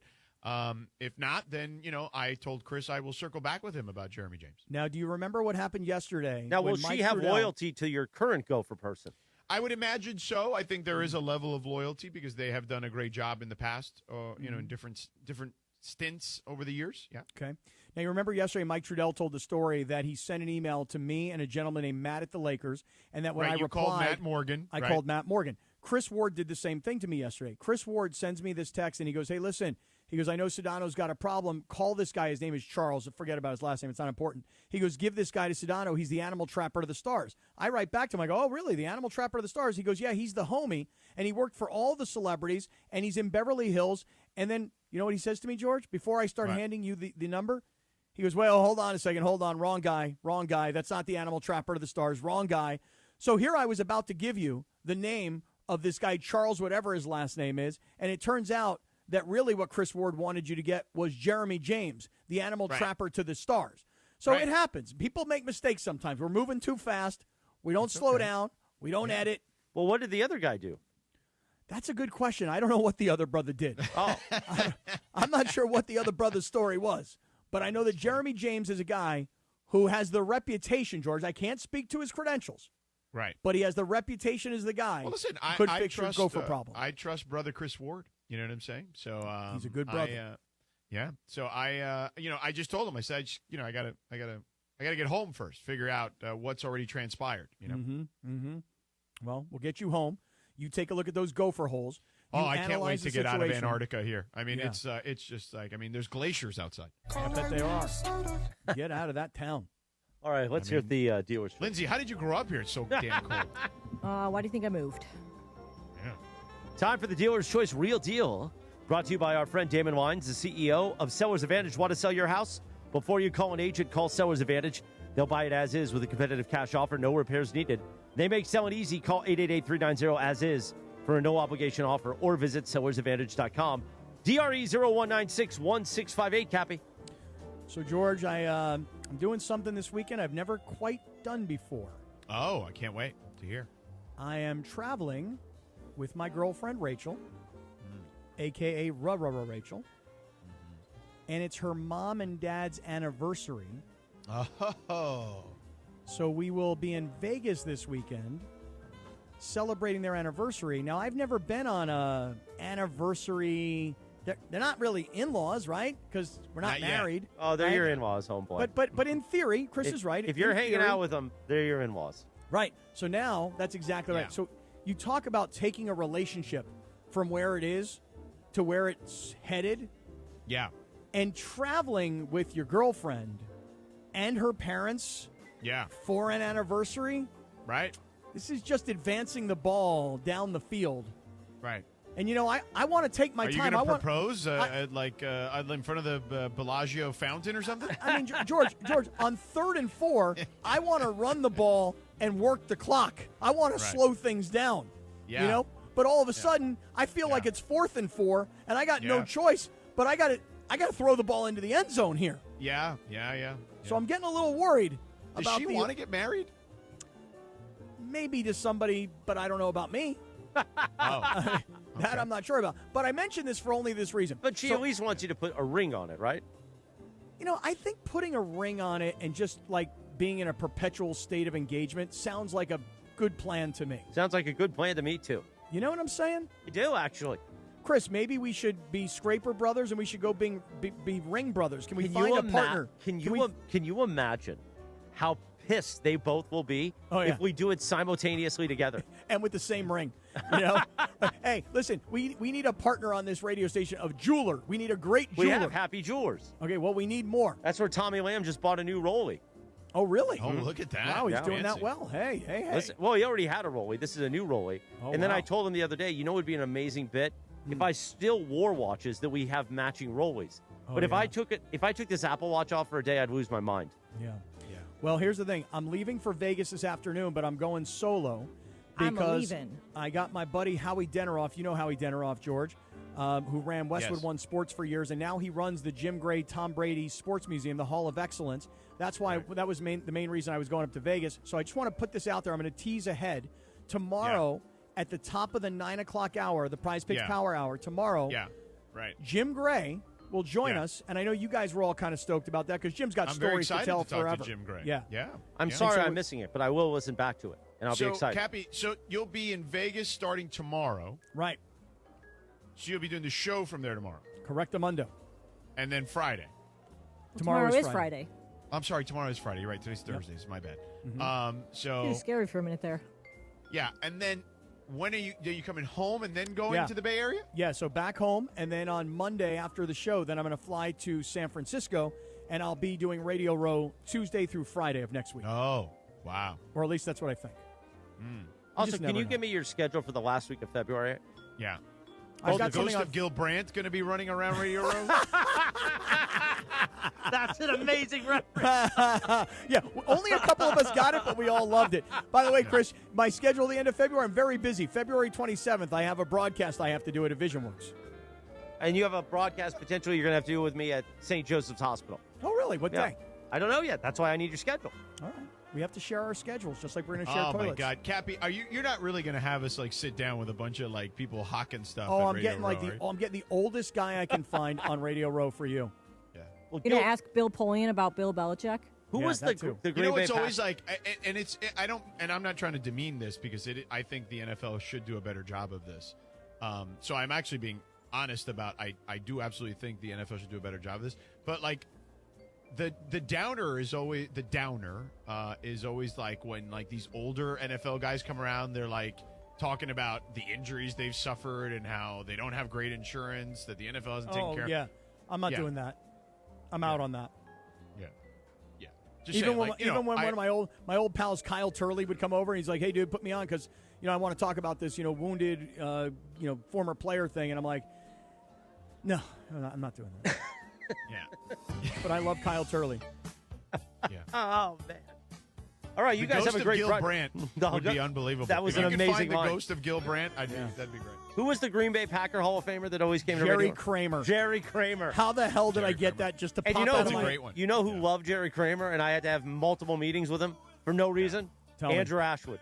Oh, yeah? Well, he's a Green Bay Packer fan. Oh, my God. Yeah, big Packer fan. Yeah, babe. All pro players. That was the thing, right? Yeah, something like that. Yeah. Oh, what about boy. Romy? If Romy's there, bring him on. I would love to talk to Romy. You want to talk to Rome? I don't think Dude, if he's there, I would totally talk to Rome. I don't know if he'll come on because of our afternoon host. You know what I mean? Really? Yeah. No, Rome and I go way. Me and I- Rome are cool. I know you Cap guys are does cool. his show, right, Cappy? Yeah, I haven't in dude, a long time. But I wonder if he knows that we pay homage to him all the time. Phenomenal. He probably does, and he's probably not a fan of it. Oh, really?